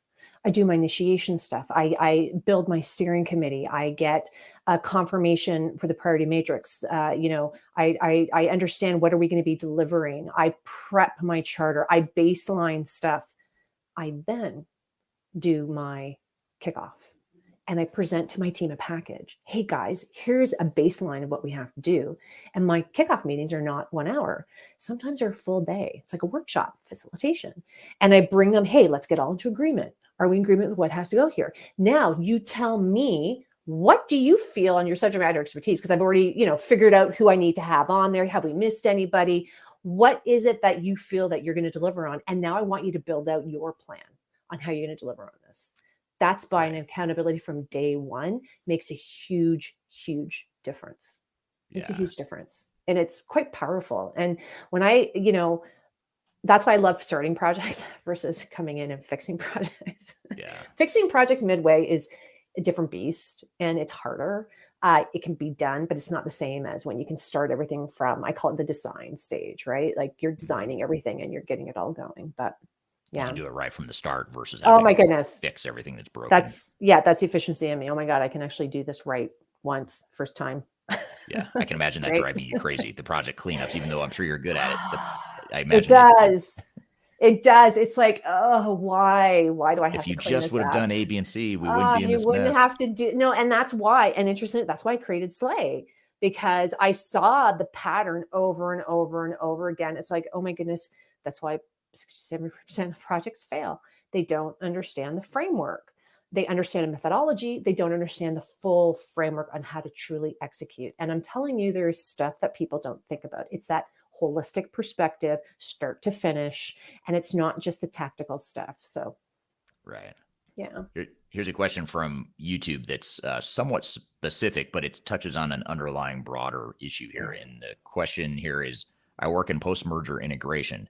Any advice for specific to the merger integration space? Oftentimes teams are emotional and burned out. So I guess in general, whether it's a merger integration or any sort of project that involves a lot of change and people are burned out, which is a real thing that you and I have both seen a lot. How do you deal with that as a project manager? You've got a team that's going through a lot since COVID and all these changes that are happening in the organization. Now you're throwing in new technology or a merger integration or whatever. How do you ensure that how do you manage a team that is on the verge of burnout? Well, it's interesting because I think for me, I have the advantage of being a consultant. And what I mean by that is I talk to all the senior executives. They're the ones who usually bring me in. And so I understand what's happening strategically. So I already have all these conversations with them, like, why are you doing all this stuff? Blah, blah, blah, blah. Because it goes beyond projects at this point. This is really of, what are you trying to achieve as an organization? Where's your priority list of the things that you need to achieve? Because not everything can be number one and you can't accomplish it all. So this is now going beyond projects. This is now strategy of senior executives. And I see this is another problem because I do strategy work with senior executives too. And this is where they're like, well, just, no, we have to get all this stuff done. But they don't understand that, again, they have to set things up. They have to prioritize. They should be putting things in a priority matrix as well, so they can understand, can our resources do this? Because you're right. Just because you finish it doesn't mean it's a good outcome. Because if people are burnt out and they feel overwhelmed and they're just getting the necessary things done, your output of what you just finished is half-assed. And then they wonder why it didn't go over well. Well, what's your goal? Is it the quality? Of course, everybody says that, but yet they don't want to put the energy and effort or reevaluate or rejig or take things off the plate, put it in for a later date, because that takes courage to stand up and saying, hey, we can't do all of this. But, we know inherently we can't do all of it. So I don't sometimes I do challenge senior executives, like, why do you think you can do all of this? And a lot of times they just don't understand the amount of energy, work, and effort. And this is where it becomes for project managers and a really good PMO to be at that level with the senior executive, to share with them, like, look, there's only X amount of hours in a day. There's only X amount of resources that we have. If you really want to do all this stuff, then we need to hire externally. Consultants, temporary workers, contractors, in order to get this stuff done. So again, that's why really understanding priority matrices, what is our constraint, what do we want to optimize, and what are we really flexible with, is actually a technique that you can use not just for projects, but you can use it with everything. Like, honestly, like when you're everything, you should be looking at the lens of work from a priority matrix perspective. And even when you get asked to put more on your plate, like let's say you're reporting to a manager and you have multiple things going on, you get asked to do more. Yeah, sure. Okay, can I do this? But then it may impact something else. So you just have to renegotiate that. Like, let's just take a look at my workload overall. Happy to take that on, but you have to understand my timeline may be impacted. So I may need to shift this project that you want done in 3 weeks. I may now need to have 6 weeks in order to get it done because you want me to do this new thing that you're asking me to do today. So it becomes a skill set and a technique that really for me is just natural. And if someone can, adopt that and really know how to work it, it will make your life really easy, because look at you, just because you're dumped on doesn't mean you go, okay. Yeah, exactly. Just accept it. But professionally, but listen, you don't have to be an ass. Be professional, be respectful, and just show the strategy behind your thought. That will get you so much kudos. People will remember that. And then that's how you, if you choose to and want to rise the ranks, that's one of the ways you do it, by showing your strategic mindset. By the way, with artificial intelligence, we all have to become more strategic in our mindset, because becoming really good tactically, AI is going to take care of that. It's how good are we with creativity, with leading people, and understanding the strategy in order to get things done, because things are going to happen faster too, because AI is really fast. So just as a little FYI, this is another topic I'm getting into because I'm seeing it over and over, and I'm like, okay. Yeah, it's going to force us to think differently, not just as project managers, but just in general in business. The workplace. Yeah, 100%. So, and if you don't know artificial intelligence yet, know it. Yeah. Okay. You get used Chat to GPT, Bard, yeah. Bing, And it's Bing a AI. consumer, and any of us as consumers can go get that technology and start messing around with it and learning it, and that's the beauty of it too. Yeah. So I guess just to sort of tie this all together, by the way, I was just thinking, I feel like this is probably the fastest hour interview. I'm like, I could go on. I mean, I feel like we're about 10 minutes in. We're just getting started, but I look up and all of a sudden we're an hour. I know. That's what happens when you're having fun. Yeah, exactly. But I guess just to tie it all together, maybe help us understand how can we as PMs upskill, and maybe tell us a little bit more about your SLAY training as well. So I have a firm belief, and this is from my efficiency background, of continuous improvement. I believe up until the last moment that I breathe, I can constantly look to improve on something. And so one of the things that I'm going to put out there is SLAY project management. So if you look up adrianagirdler.com, it'll bring you to a SLAY project management page. Even if you look at my corporate page, CornerStone Dynamics, .com, SLAY will be there too, but it is a resource tool, practical project management tool that gives you all the templates, the frameworks, short bite videos on how to do things. It's 25% theory, 75% practical, based on PMI principles. And it's something where the techniques that I use myself, that get complimented on all the time. And it's not just about projects, it's about like the tasks, it's about the whole process and what to do, and stories and scenarios behind them as well, because a lot of the templates are templates you fill out, but they're techniques and tools as well that you pull out midway through projects for whatever reason, if a scenario pops up. So that's just something that I developed. What I'm proud of, it's lifetime access. We're constantly adding to it. It's a resource. So we're actually developing and doing some new additions to it. So those who are SLAY students right now, they get it. They always get it. Once you sign up for life. So I'm excited. I'm excited about that. So and I think you're going to put, the links under the video. It's adriana.com. my YouTube channel talks a lot about to it as well. And if you go to the about section, you can see it there as well. Yeah, absolutely. And Kyler from our marketing team just dropped it in the LinkedIn stream, and we'll drop it in Perfect. the YouTube and other streams as well. And by the way, if you're not, even if you just want to try out Adriana and maybe learn more about how she thinks and that sort of thing, just check out the YouTube channel. I mean, there's a lot of good free stuff there.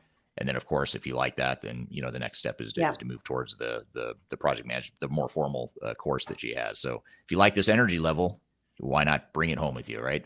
and bring it to your projects and bring it to your everyday application. So, all right. Thank you, Adriana. Great to have you on the show as always. A lot of high energy. I do agree with the audience on that. The energy was infectious, and loved having you on here. And hopefully we can maintain that energy level through the rest of this episode. So that's our goal here today.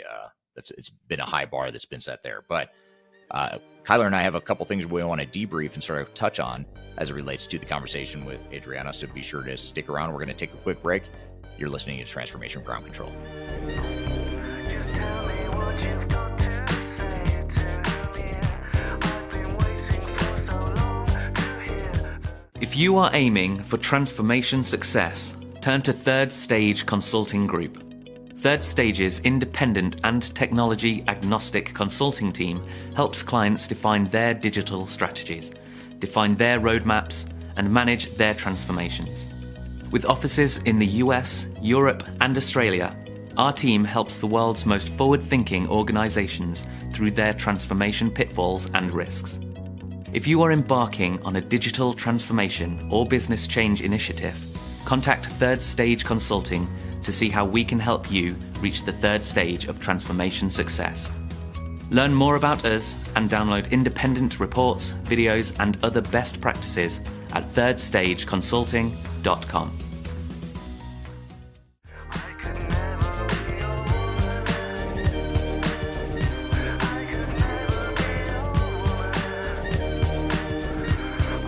Hello, welcome back to Transformation Ground Control, episode number 130. My name's Eric Kimberling, here with Kyler Cheatham. And Kyler, we just had this great conversation with Adriana.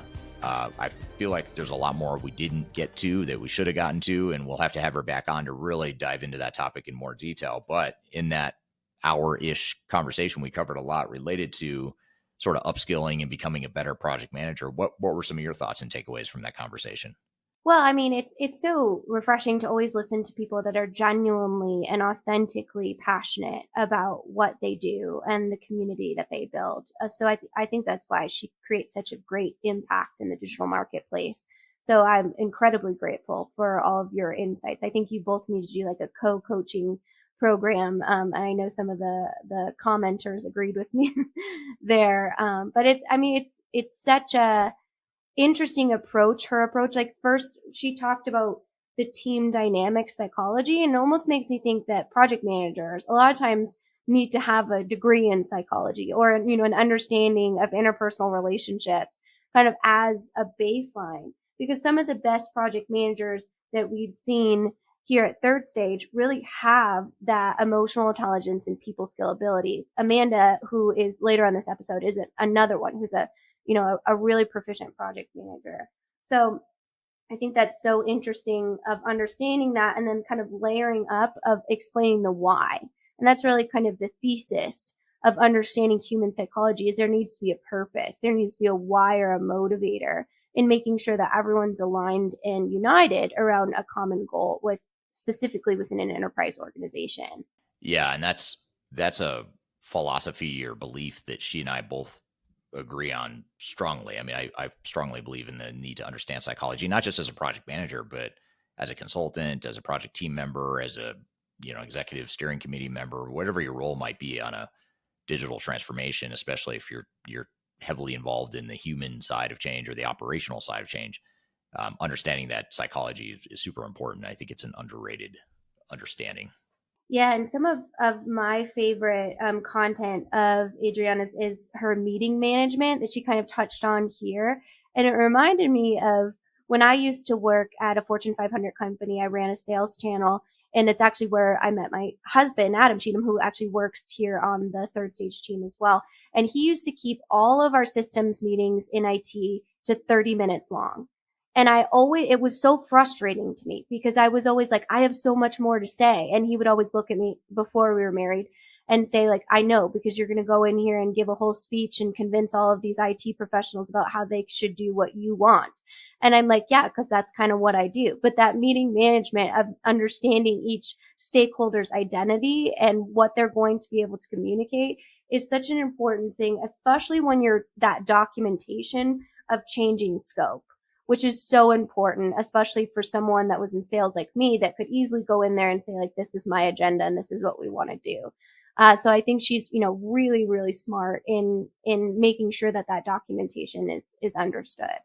Yeah, I love how she described that. I mean, even though it's such a basic sort of project management 101 sort of thing, there's so many project managers that don't do that don't document clearly, that don't get the sign off and the formality of it. And again, I think it gets back to that thread of the conversation where we were talking about Agile and, is Agile, does that help improve failure rates?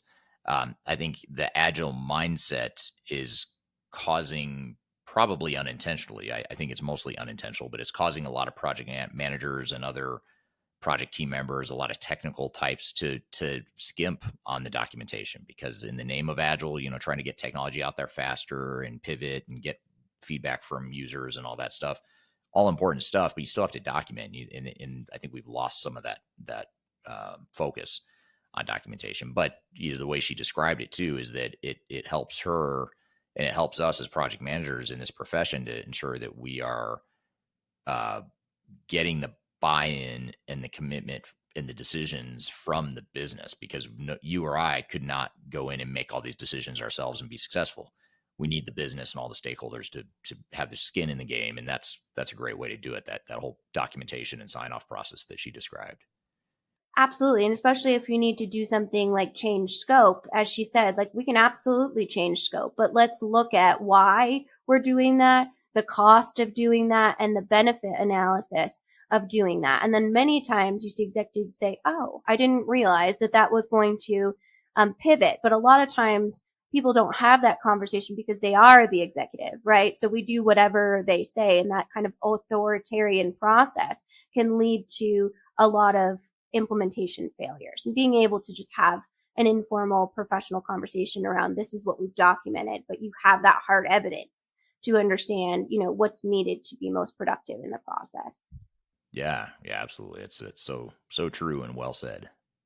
What a great conversation. Thank you for sharing your insight, and thank you to Adriana. She has such great content. If you don't follow her on YouTube, her and Eric have a lot of synergies. So I highly recommend reaching out to her or following her, as she has some great content. So thank you both for that amazing insight. Yeah, and she's one of many guests that have been on the show that I just found over social media. I didn't know who she was. I didn't know her personally until I found her YouTube channel. So be sure to check it out. If you like that energy level, especially, her YouTube videos are equally energetic, and she has a way of being very intense, but in a positive way. She's a very intense, focused person, and she delivers as such. And I think that's very powerful. She's got a great channel, so be sure to check that out. Well, good. Well, thanks to Adriana for being here, and look forward to our next guest as well. You're going to sit down with Amanda Patterson, Kyler, to talk about IT gotchas in digital transformation. And this will be an interesting conversation, because so many times when we're going through transformation, and even on this podcast, when we talk about transformation, we're talking so much about project management, organizational change management, maybe even process improvement, whatever it might be. We don't talk a ton about the technical pieces, although certainly the software chosen, the software deployed is very important, but we don't talk about those IT organizational gotchas and those little nuances within the IT group and within IT in general that can really derail a project. So we'll get into more of the technical aspect of gotchas and challenges in transformation. So we'll have Amanda on the show in here in just a moment. We're going to take a quick break, but we'll be back with more Transformation Ground Control. We'll be right back. When things are big that should be small, who can tell what magic spells will be doing? Are you looking to stay ahead of the curve in the ever-changing landscape of digital transformation? Then you need our newly released 2023 Digital Transformation Report. This comprehensive report covers the latest trends, technologies, and strategies to ensure your digital transformation is optimized for success. The 2023 Digital Transformation Report is packed full of proven methodologies and insights from experts in the independent digital transformation field. You'll also receive practical insights on how to implement digital transformation strategies within your unique organization. This free report is available for download on our website at thirdstage-consulting.com under our Thought Leadership section.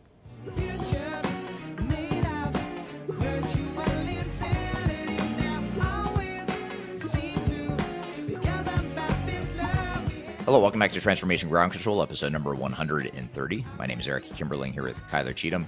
You can find new episodes of this show every Wednesday, streaming to YouTube, LinkedIn, Facebook, and Twitter, as well as audio podcast platforms throughout the world. I'm excited for our third and final guest here today, Adriana was already on. We already heard from her, but Amanda. So this is Amanda Patterson, who is from the Third Stage Consulting team. She's been on this podcast multiple times in the past and has been with the company for several years now. She's one of the early team members back when we first started the company. So she's been around for quite some time, and excited to have her back on the show. And you're going to sit down with her, Kyler, to talk about IT gotchas during digital transformation. So I'll pass it on to you to lead that conversation, Kyler. Well, thanks, Eric. Yeah, excited for this conversation. So thank you, Amanda, for joining me, and let's get into it. Sure. I've been around Third Stage for a few years now. I think 3, but I should have looked this up beforehand, so I had exact names. But I've been in the software space in different, capacities, I guess, for the last 8 to 10 years. On the vendor side, I've been in analyst relations and strategic alliances, and then on the consulting side. So it's been really interesting to get to see it, play different parts basically in the show, and see it from different perspectives. And most of my experience with Third Stage has been from a project management perspective. I've gotten to do some of the analysis and different things on, change management components, obviously the selection piece and helping with implementation. But the ones that I've kind of led for Third Stage have been more of a program/project management role, which is, it's different with every single customer. Every client and every project is wildly different, which keeps it interesting, to say the least.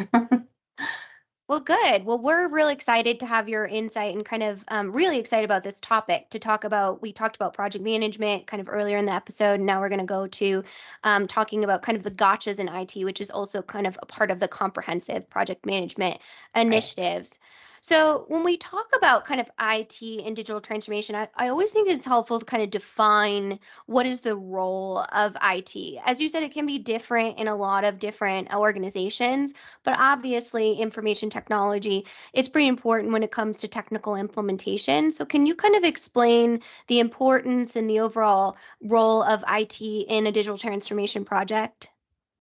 Well, it really is. It's like you just said perfectly. It's hard to distill down to a kind of a simple answer because every company is so different depending on their size and their industry and the hierarchy. And if you've got a really lean organization, they're probably not, they might have one, IT person. Whereas a larger corporation may have a whole entire team. But it is so important because the data migration, the cleansing, the deduping, like all the work that happens with data before you go live on your new system is crucial. And IT generally has, a huge responsibility in that because they know where it is. They've got all the security clearances to access every single thing, finances, across HR, across everything. And you'll have, subject matter experts, you'll have business process owners who are, department heads, and maybe they'll speak to some of the specifics. But in general, we're talking about vast amounts of data. And so IT, usually the network admin, or there's somebody who kind of holds the key to all of that. And they're also used to doing huge data dumps and really understanding how to manipulate it, how to categorize it. You've got to map it to what the new system is going to, need to see it as. And so you really need to have familiarity, and maybe your HR person or your, sales guy doesn't know how to do that, right? Which Yeah. probably they don't. They're the expert in some of the things in their area, but typically IT will play a huge part in that, and will work very closely with either third stage, with the SI, or the vendor, or all of the above. So I would say it's incredibly important and often overlooked. A lot of times we're talking about steering committees and we're focused, those are all very important too. But data, you can ask anybody. I mean, data I'm sure you've heard this a ton of times. People almost always underestimate how long it's going to take and how complicated it can get. Absolutely. That's so incredibly important. So, backing up a little bit before we get in the bigger gotchas of IT, if you will, in digital transformation, what are some main considerations that an IT or even steering committee would need to take into consideration when it comes to data? So we can kind of set the stage for the conversation when looking at a new system or a new implementation. I wish I had a really I wish I had one of my project plans kind of that I could reference and get super specific, but that would probably bore people. And I think, really at a high level, you've got to look at your system. Companies are spending a lot of money, time, and resources to put this new system in, or to upgrade their current or whatever. And with, a new system with garbage data you're not helping yourself, right? You literally just perpetuated and automated bad processes and bad data in a really nice, new, shiny, expensive system. And it happens we see it happen all the time. And so I would say that you've got to, first of all, look at the data, is it clean? Does it fit within the processes that we want to move, carry on moving forward? Because we always talk about current state and future state. And sometimes there's a really big delta between those two things. And so I think really looking at what data is going, what's moving forward, how much history do we want? Do we want to have 2 years or 5 years? Who's going to have access to what data? And how are we going to organize it? Because a lot of times, I'm trying to think of an example, like manufacturing, eaches or bags or pallets or containers, and in this new system, it's going to be viewed differently, right? The measurements, the parameters are going to be different. Sometimes you have to change a process to accommodate the data, and sometimes you've got to massage the data to accommodate a process. And so for me, it's those things that you really have to look at. And that's a very, very high level simplified answer. But I think a lot of people think you're just going to export stuff out of your old system and import it into the new one, and it's good to go. And that is absolutely not what happens. So planning up front in terms of, again, what data are we working with? How much are we keeping? How much historical do we need to bring over? And then a really specific plan about cleansing, deduping, scrubbing again, and then mapping. So, yeah. Yeah, absolutely. It sounds like data governance and data management is really kind of one of those phase 0 initiatives, as we call it at third stage, that really needs to be considered when you are considering a new selection or an implementation planning of any type. So definitely really critical to the overall conversation. So let's get into some of these kind of gotchas that you had pulled through. So can you tell us kind of what you're seeing in the marketplace when it comes to specifically IT pain points in digital transformation? Well, there are several trends, I guess, that come to mind. One is that it's not how it used to be. And I'm getting old enough now to where I can say things like that. Back in my day, but seriously, people are retiring.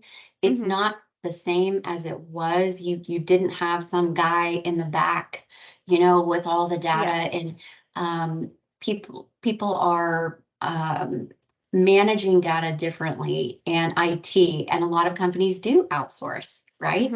There are a lot of different options. And so, I've seen that, and I've also just seen a difference in kind of where it's being stored, how it's being protected, who has access to it. And so I think how people look at data is very different now than it was back in the day. And different business process owners own different parts of the data as well. And that's one of the huge things, is like having those conversations about who's in charge of this, part of it. But yeah, I would think that the thing that really pops out to me is that so many people have retired. I've seen it in the last 3 projects I've been in. Really? That there's some person, and hundreds of times throughout all the build sessions, configuring, the testing and everything, the name, well, Mark had all that. Mark knows where that is. Mark's the one who had the files on the thing. And we're like, where is Mark? Yeah, who is Mark? Mark's not here. And so really understanding that, you've got to have this, in a more easily accessible place. But you have to be careful, because not everyone gets to have access to the data. Okay, we're here in the midst of a conversation between Kyler and Amanda talking about IT gotchas during digital transformation. We've got a lot more to cover. We're going to take a quick break. We'll be back with more Transformation Ground Control. When I wake up, well, I know I'm gonna be the man who wakes up next to you. When I go out. Hi, this is Eric Kimberling with Third Stage Consulting and your host of Transformation Ground Control. I want to encourage you to read our Guide to Organizational Change Management. It's a free report or free guide that we published. It's one that I actually wrote that talks about best practices and lessons learned as it relates to change management. So as you know, on this podcast, we cover a lot of stuff related to the human sides of change, organizational change management, including training, communications, org design, all kinds of stuff as it relates to change management. So if you're trying to learn more about change management, or you're looking for more direction and ideas on how to get started on your change management strategy and your overall journey, be sure to check out this guide. You can read it by scanning the QR code on the screen in front of you, or in the links below for this particular podcast episode. You can find a link to take you to the page that will allow you to register to go ahead and download that and read it for free. So be sure to check it out. It's the Guide to Organizational Change Management, written by yours truly. I hope you enjoy it. Let me know what you think, and hope you enjoy the rest of this episode.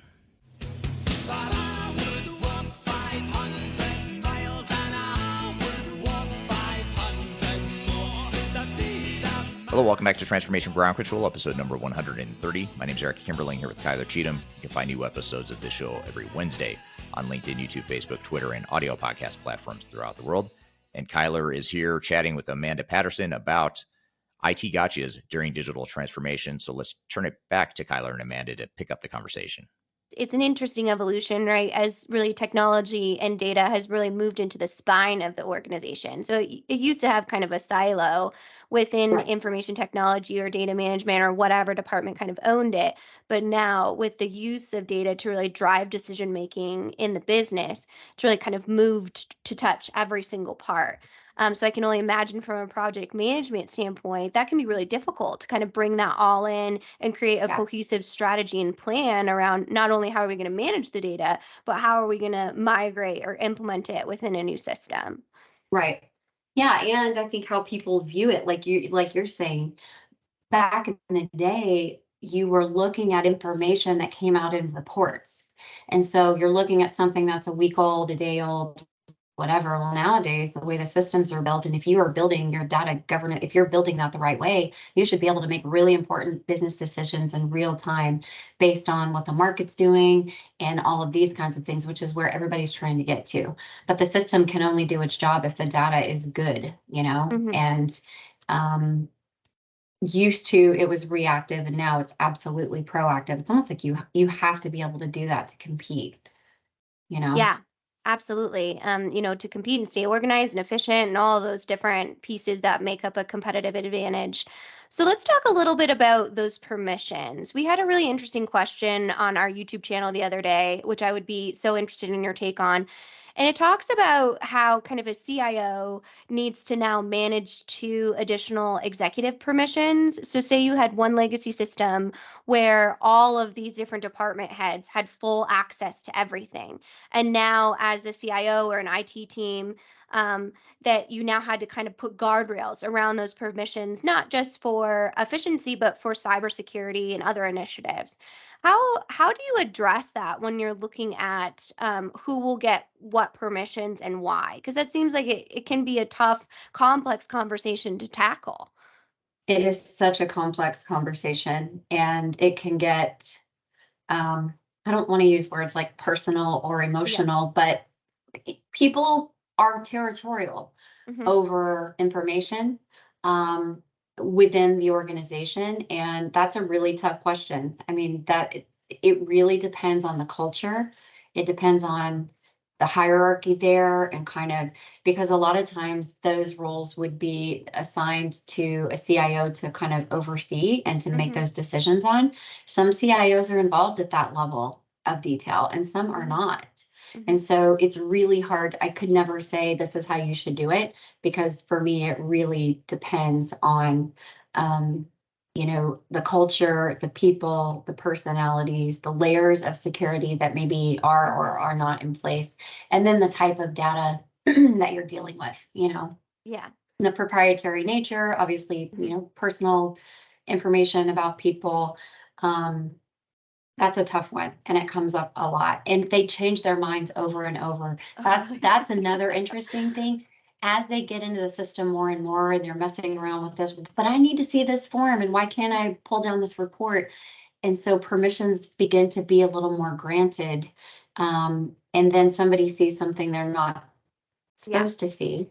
And then it's got to get pulled back. And so there's this question of, how do we allow people access to what they need to actually do their daily job, to execute the Mhm. tasks that they need to do, without, yeah, exposing ourselves potentially to, cyber threats, or um, information getting out, especially like proprietary, Mhm. recipes, things that are under lock Yeah. and key. So that's a tough Yeah. one. Yeah. So I'll does plead the that fifth. Yeah, right. So, and I mean, I'm sure it's unique to each organization, but it sounds like that really happens in the roles and responsibilities like mapping phase, Yes. Yes. and should probably happen pre-implementation, because I only imagine the chaos of like trying to implement user groups and then all of a sudden you're like, oh wait, these permissions aren't appropriate for this user group, that type of thing, Yes. Yes. I think it should be determined way, way before. way early. Because it's gonna open, rabbit holes or whatever, and there's gonna potentially need to be subsequent conversations. Hmm. Um, and that's the part where people can be territorial. Hmm. Some CIOs know all the way down to the level of detail, and they've actually, they know what it looks like from the boardroom Hmm. all the way to the floor. Yeah. And others just are kind of far removed from it, and may Hmm. not really understand the ins and outs well enough to make those kinds of decisions that actually make sense in the day-to-day world. Hmm. So again, it's something that needs to be discussed really early, and then just let the client know and everybody agree this is going to be really iterative. Like, Hmm. we're going to continue to kind of work through this. So, but it's better to have to turn on access for someone than to you can't Yeah. put a genie back in the bottle, right? For Once sure. Yeah. data's Well out, that said. shouldn't be. So, yeah. Yeah. So let's talk about maintenance. I'm talking about kind of servers, cloud updates, hardware issues, overall support. When it comes to some IT departments, especially in using a new system, I assume that can be a big pain point to not only Yeah. kind of create a maintenance plan or organize or resource, but also in the amount or the volume of, say, help tickets or something you might get when it comes to utilizing a brand new system. So can you talk a little bit about that overall pain point? It's Again, it's so different now than it used to be. Mhm.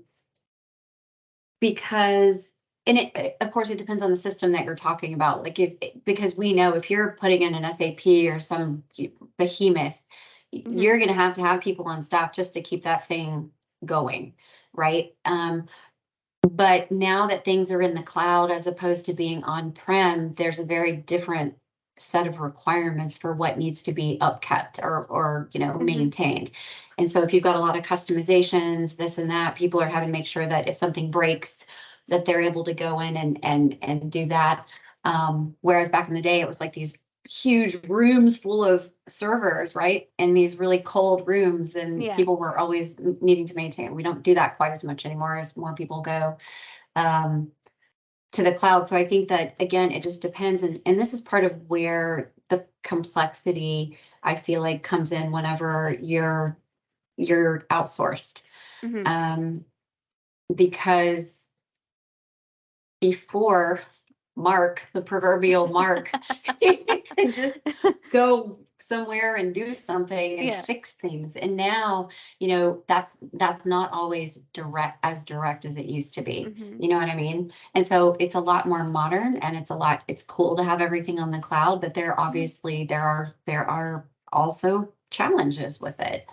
And so, I don't know if I even answered your question. Oh, sure. Yeah, I think the thesis of that question that you hit right the nail on the head is you really have to have the awareness, right, of what are your needs as an organization, what are your competencies, and really who owns that? Is it an IT person? Is it an HR person? Who is it? And really understand the overall process around that. And then, do you want to outsource? So let's unpack the outsourcing a little bit. When you do look at outsourcing IT support, what are some considerations that you kind of counsel clients to take into account when looking at, hey, we really don't have this support in-house? What might we do to bring on or fill that gap? Again, it's very, I know on the game show the other day, you weren't allowed to say it depends, but that's always the answer, right? It really depends. I mean, it's, I'll give an example of, when you're outsourcing, especially during a selection and implementation where there's all this data work going on, we have these new label printers and new servers and WorldShip, and all these things need to be configured. And we need to know what needs to be in this pull down and which data is how is it going to map to XYZ? Well, the outsourced IT department or IT firm that this company uses, they don't know. Yeah. They just know how to execute IT things. And so there is this gap of, and there's no one there physically either. I would say that's the big thing, right? If you're connecting and you're checking, Wi-Fi, and you're setting up like your label printers and you're making sure the handhelds, some of that really is kind of old school of where, it helped a lot to be on site, to test things, to plug things in, to make sure that this is going to the right printer, on the production floor, that kind of thing. And so I think a lot of that is lost in translation, unfortunately, but it's more efficient, I guess, from an IT perspective to outsource it than to have a big staff who you may or may not need that many people to manage your new system. And I think that you obviously need to deal with someone who's trustworthy, who, they've got people who can give references and kind of talk to them about maybe some of the issues they've had. And that's what I always like to advise people to do, whether it's a selection of a whole system or an IT firm, talk to them and see not the company, but the customer, the client. And just really understand, you're like, nothing's perfect. None of these solutions are perfect. They're all going to have their drawbacks. And you've just got to figure out for your organization and your culture, and how often do you guys need IT support and need help, right? And what does that look like? Those are the things that I kind of ask people. And it's also a cultural fit, right? Yeah. If somebody wants something fixed immediately, because I've had this come up on this recent project as well, they'll reply to an email like 2 or 3 days later. Or you submit a ticket and you get kind of routed and it just feels very impersonal. Whereas again, a lot of these companies, some people have been there for 20 years. They're coming off a really old legacy system, and they used to be able to walk down the hall to Mark's office Yeah. and just get it fixed, and Yeah. then when you outsource, it does feel a little bit detached. But again, and I've seen our interviews with guests who talk about the advantages of outsourcing. So you really have to go back to the drawing board of like, what is our objective? What are our IT needs? What are the drawbacks? What are the risks? And make a decision from there, and budget, obviously. Yes. Yeah, absolutely. And so that sounds like all of those things when we come to pain points really come along to an alignment of strategy. So a Yeah. lot of times what we see in our conversations or in our projects is there can be a misalignment between IT and more of the business teams.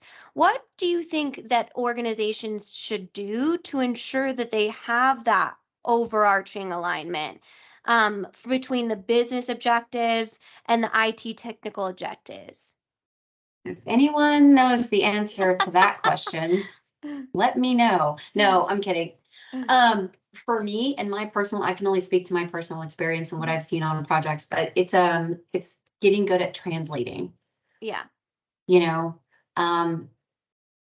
Business process owners speak a certain language.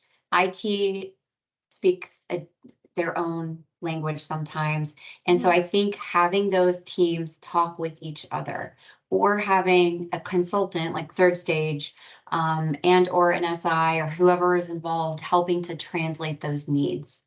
We've had it many times where we've written some type of customization or some type of custom report, and you explain it, and if the nuance isn't really explained to IT or to it, then it's not translated properly. It's really the only way I can put it. You've got to talk to someone who can understand what the end goal is. And a lot of really good consultants will ask a lot of questions during the process. When somebody says, well, we need a report that says this and we need it to be able to do that. Why? Why? What are you trying to get out of that? What are the data points that you're looking for?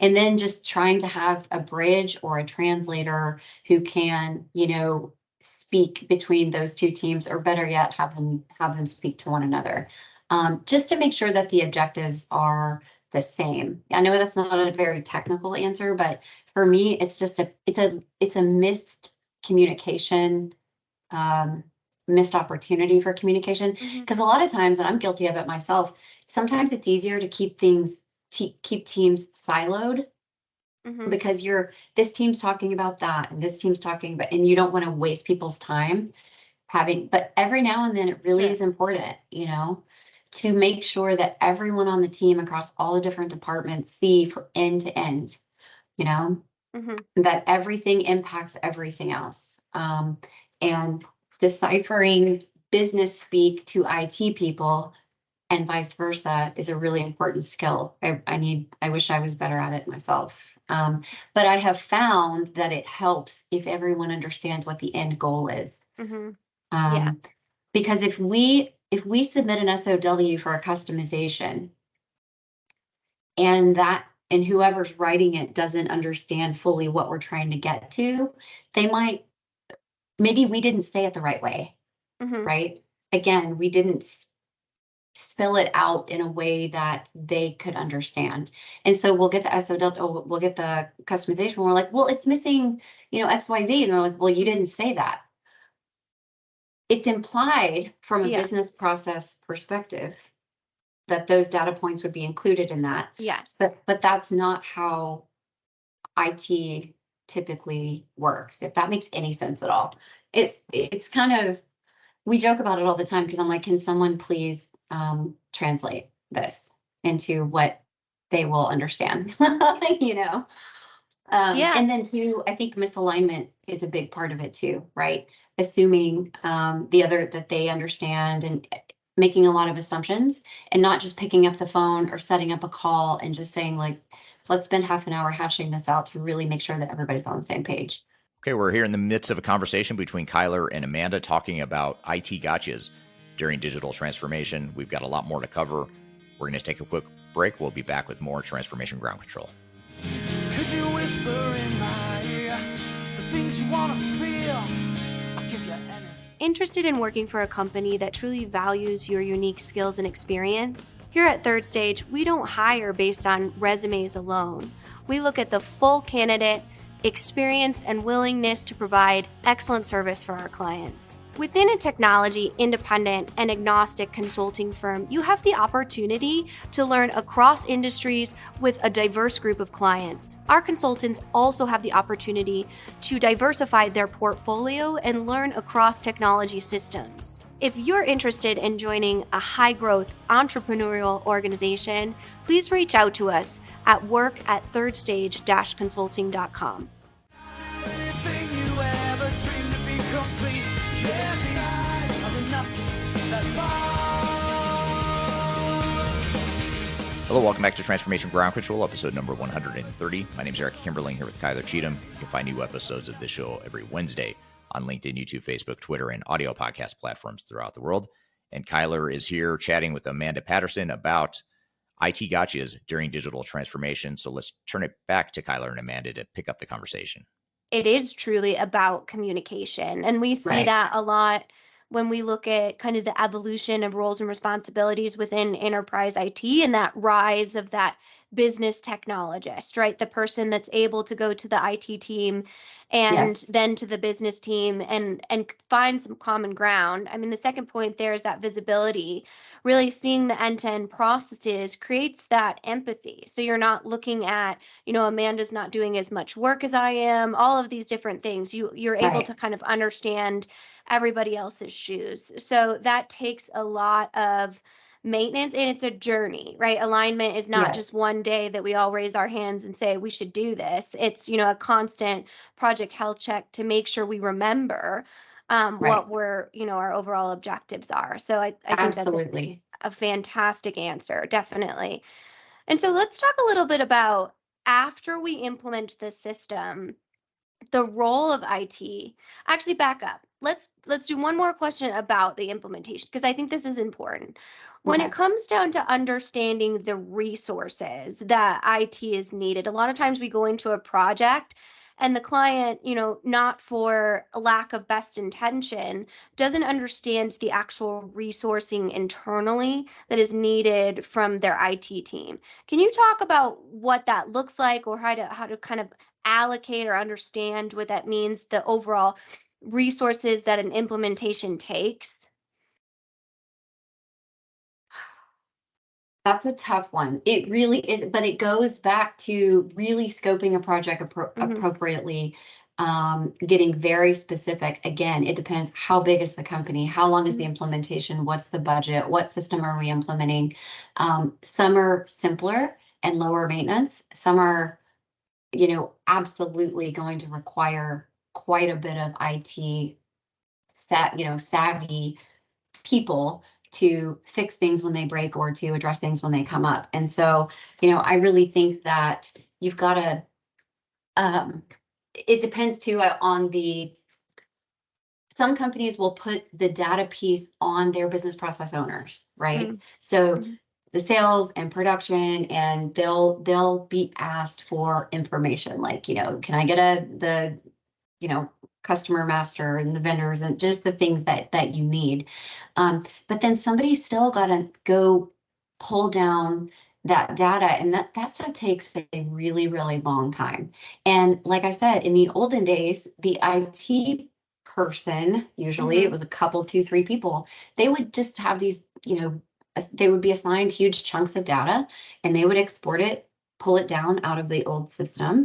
And then, use Crystal or use whatever tool they needed to use to get it into the right formatting, right? And then getting rid of, duplicates, old addresses, just getting rid of all the junk. You don't want to bring junk with you to your future state. It is really hard though to estimate how much time that's going to take. But the way that I do it is I look at previous projects and I look at what we projected versus what it actually ended up being. And you really try to find a client that's comparable in, size. A lot of companies run a really, really lean organization. So if you have one person who's going to be on the hook from an IT perspective, then it's going to be, probably 80% of their time for a period of time during the project. If you've got a team of, 4, 5, 6 people, then it's less. But, you've seen the spreadsheets where we really sit in there and try to scope it out and really understand this is how many hours we're going to require from this person for these tasks over the length of, this period of time. And a lot of companies too have pretty clean data and they're really good at it. They know where it is. They know how to get it. They know how to get it into whatever format they want. In those situations, it's not going to be as huge of an ask. Whereas others, they're going to have to go access 4 or 5 disparate systems, figure out how to get all that into one place. And then now you're deduping and scrubbing and doing all of this stuff. And then you've got the process of mapping. That can take weeks or months. Especially if you're talking about a company who's been on a legacy system for 40 years, that's a mess. And so, the way that I've been able, because we've projected before and we've been really, really close and spot on, and other times, it took less time or it took more time. So really studying what that actually looks like. And you've got to look at how familiar that person is with doing that kind of work, right? Because the BPOs are going to go, the stakeholders are going to go look at their siloed, data. But that's not exactly the work of doing the actual data migration. And people outsource that too, Yeah. Because if you tell a company, we're going to need your one and only IT person 80% of the time on top of his day job for the next year, like that's not going to go over very well. And so sometimes people will outsource it because, again, you need to know the company's data well enough. And that was the other thing about like when it's outsourced, some guy or some person with a firm who just does that data work, they're not going to know, well, this customer doesn't belong in this category, or why are we still showing this product? It was discontinued 2 years ago. Those things are going to get missed because you just, how would they possibly know that? It'll get caught at some point before go live, but still. So I have seen it to where they just outsource just the data component because it's time consuming, Sure, and there's so much data at this point, so it's really become a niche part of our industry. I know Eric has interviewed a variety of people that own data cleansing and management companies that all they do is work on company data that was outsourced. So it's really become, kind of more of an emerging area of expertise within our industry. But I think something you said is really important, and that's just about kind of the third stage way of us adding value. A lot of times what we do is that we're able to come in and add kind of that insurance policy of saying like we've seen this be successful in other areas, and to another company of your size, and if willing, you can speak to that company and kind of talk about their experience, which is something that you had mentioned earlier in the interview. So I thought that was a definitely a great point. Good, thank you. Yeah. So moving into kind of wrapping up our conversation, when it comes to post go live or as optimization, what are some IT initiatives that you should be aware of or consider when really wanting to maximize your ROI of this new technology? Have you ever organized like your entire garage or your entire kitchen or your entire house, and you have this whole system and you have all these little boxes, and starting today, and you tell the whole family starting today when we're going to put these things in this box and the right? Does that ever really happen all the way? And so my point is, you can clean up and you can do all this work as much as you want to, but if you don't stick to the new system, the new processes, the new safeguards to make sure that the data stays clean and that people don't start putting junky data in there, or if you see something that needs to be corrected or removed, like handling it. I think that that's one of the things in the beginning. You start to see, and you know how the systems work, the more time goes by, the smarter the system gets. It learns patterns. It's got, you know, more and more data to predict and to understand, you know, what's happening and the recommendations it's going to make on, you know, production and all the different areas.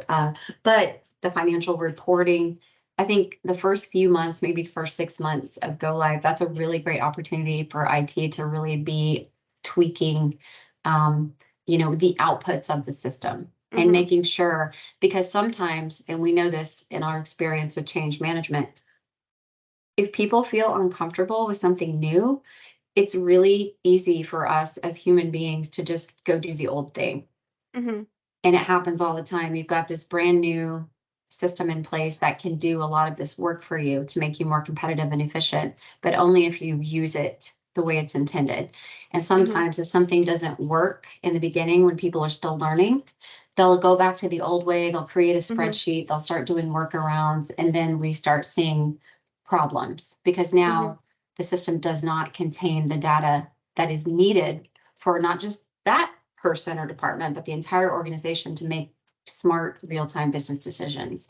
So for me, like, that's what they're always trying to look at. And of course, things like, you know, access, and when updates are pushed through, do things get broken, and how are our customizations looking, and are we getting what we need out of the system?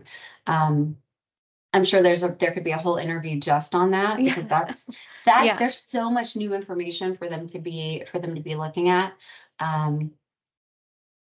But yeah, I think that would be the main thing. It's just, you want to make sure, and people are so tired at the end. The fatigue, I could only imagine. Right. When you finally go live, there's just this like sigh of relief. And so you want to give people, I don't know, a few days or a week or two to kind of feel that victory and just be like, okay, we did it. We made it, you know. But the truth is, the work has just begun. Because now we get to practice more and learn more, and there are going to be things that come up that we not missed like as a mistake, but just things you couldn't have possibly predicted or known. And so you're going to have all the stakeholders, the executives, the BPOs looking at that, but I don't know how much IT pays attention to that. I have noticed though that when IT is outsourced, they really do kind of, I'm going to call it a post-mortem because it's just now going live, but it is sort of, you know, what did we miss, and what are we getting back that's confusing, or that's not making sense, or it's not tying out the way we thought it would, you know? So that's pretty interesting to see. And then people get over that hump where it's not new anymore. They understand it. It's finally working and helping them be more efficient. Because a lot of people are doing so many manual things, and a period of time goes by on the new system and they realize the system's doing a lot of that work to where they can really focus on strategy and like doing, you know, more important things than grunt work. So yeah, so it sounds like really just having that maintenance plan that has, you know, some sort of subtle sparkle of agility in it. You know, the overall grace and understanding that we are learning, but we have a system, especially if it's emerging technology through AI or autonomous systems, it's going to learn bad behaviors. So we have to really make sure we have those guardrails and governance in place. Definitely, you know, a big initiative, and you're right, it could be its own full hour conversation on how do you do that effectively. Yeah, and I'm sure, you know, I tend to kind of lean more toward anecdotal and the people experience, whereas some people will talk more to the technical side of it, and but they're all important. And I think the people side is often overlooked because you assume people are just going to like adapt. And sometimes they do, and sometimes they don't. And I think that, you know, making sure that you have everybody, everyone has input, right? And the ability to say, this isn't going to work. because of this, and really, really understanding, like we talked about, seeing everything end to end, really understanding, because a lot of it in these systems, they're built on in layers, it's sequential. Mhm. And if this gets messed up over here, this isn't working as we intended, then we're going to have issues down the line. So continuing to have those conversations and including IT. Mhm. IT gets left out of so much because people are like, oh, they'll do the technical stuff and Yeah, we're they'll going be to talk fine. about right. Yeah. Mhm. And that's why that translation piece is so important. You've got to include them, first of all, in the Mhm. conversation, and then figure out a way to actually communicate and talk with each other and make sure that you understand each other, and then just knowing that no go live is ever perfect. And Yeah. so there's going to be a maintenance period there for a while where, you're going to be making updates and things like that. But that's to be expected. Yeah. And you're a great example of an employee A that has a manual task that now they have it automated and can focus on more strategic things. Well, Right. employee A might look at it like, oh, that's awesome. Now I have all of this time to do all these different things. Employee B might have an identity crisis because Yeah. that was their value to the overall Yes. business, especially in IT because it is so technical, and that ability to really maintain those things is a huge part of their roles and responsibilities. So organizational change in the people side, like you mentioned, is so important. Yeah. So We've seen that. We've seen that before with the marks of the world where it's yeah, like, no, this is my cave down here. I own all yeah, this this is what information. I Like do. Yeah. no one will ever.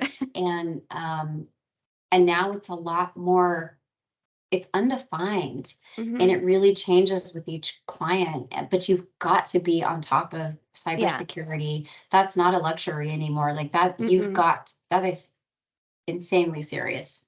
We all understand that. So having those conversations at the high level of the organization in the very beginning of what that's going to look like really helps prevent heartburn later, for sure. Yeah. Those really, really big risks. Yeah. Absolutely. All right. Thank you, Kyler and Amanda. Great conversation, really good stuff, and stuff that's oftentimes overlooked during digital transformation. So hopefully the audience found that helpful as well. We've got a few things to debrief and cover as a result of that conversation. But first, we're going to take a quick break. You're listening to Transformation Ground Control. A man decides after 70 years, that's what he goes there for. If you are aiming for transformation success, turn to Third Stage Consulting Group. Third Stage's independent and technology agnostic consulting team helps clients define their digital strategies, define their roadmaps, and manage their transformations. With offices in the US, Europe, and Australia, our team helps the world's most forward-thinking organizations through their transformation pitfalls and risks. If you are embarking on a digital transformation or business change initiative, contact Third Stage Consulting to see how we can help you reach the third stage of transformation success. Learn more about us and download independent reports, videos, and other best practices at thirdstage-consulting.com. But we're never gonna survive unless we get a little crazy. So we're never Hello, welcome back to Transformation Ground Control, episode number 130. My name is Eric Kimberling. I'm here with Kyler Cheatham. And Kyler, we just had the conversation with you and Amanda talking about IT gotchas during digital transformation. What were some of your thoughts or follow-up questions from that conversation?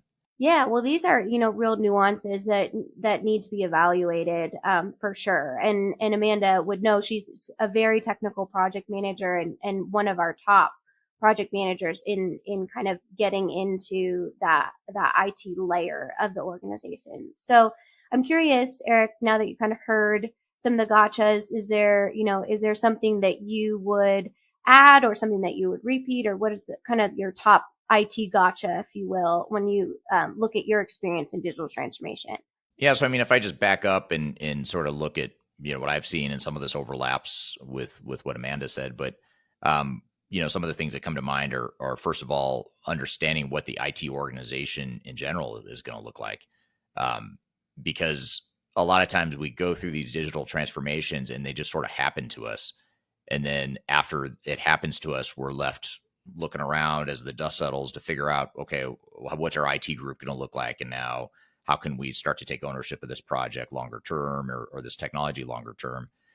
When in reality, you have to be thinking about that stuff, or you should be thinking about that stuff earlier on to define, not only how's the IT organization going to look longer term, going forward as a result of this transformation, but maybe even just as importantly, how can we make sure that IT gets heavily involved in this project early on and we start upskilling them and getting them engaged as soon as possible so that we're not trying to scramble later on to figure out what we're going to do once all the consultants leave. And that's what a lot of organizations do, is the latter. They wait until consultants all leave and they've created this learned helplessness and this over dependency, this unhealthy over dependency on the consultants. Now the consultants are gone. Now we don't know what to do. And now we've got to figure out how to engage with IT. So that's an important part of it, is just defining that organizational future state and being deliberate about it and starting to execute on it in parallel with the transformation. The other part of it too is the other thing that comes to mind as a big gotcha is just the overall architecture, the technology architecture of how systems tie together. What are the different technologies? How are we going to phase systems in and out of our landscape? What's going to happen when half of the system is deployed, but half the modules still aren't deployed? So we still have these legacy systems that we need to keep up and running in the interim. How are we going to, preserve that integration, and how are we ultimately going to decommission systems? All that stuff, that architecture and the roadmap to the transition on the technical architecture is really important. And I think that's something that's underrated. And then I guess maybe a third and final one I think she might have touched on a bit is the data side of it, the data, the analytics, the reporting. What is it we're actually going to get out of the system, and what is sort of the technical output that comes out that can be used by the business? So those are just a few things that come to mind, but you guys did a great job just sort of diving into that in a bit more detail. Some of the things she's seen from her experience.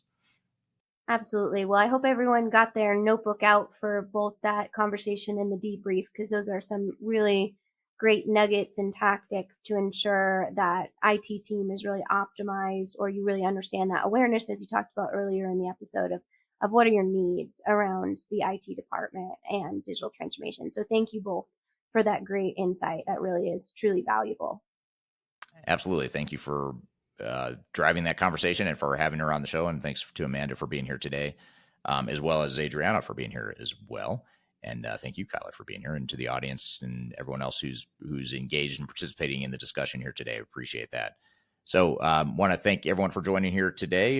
Great episode. We'll look forward to seeing you next week on Transformation Ground Control. Again, every Wednesday, you can find new episodes on LinkedIn, YouTube, Facebook, and Twitter, as well as audio podcast platforms throughout the world. So look forward to seeing you next week on Transformation Ground Control. Have a great week in the meantime, and we will see you soon.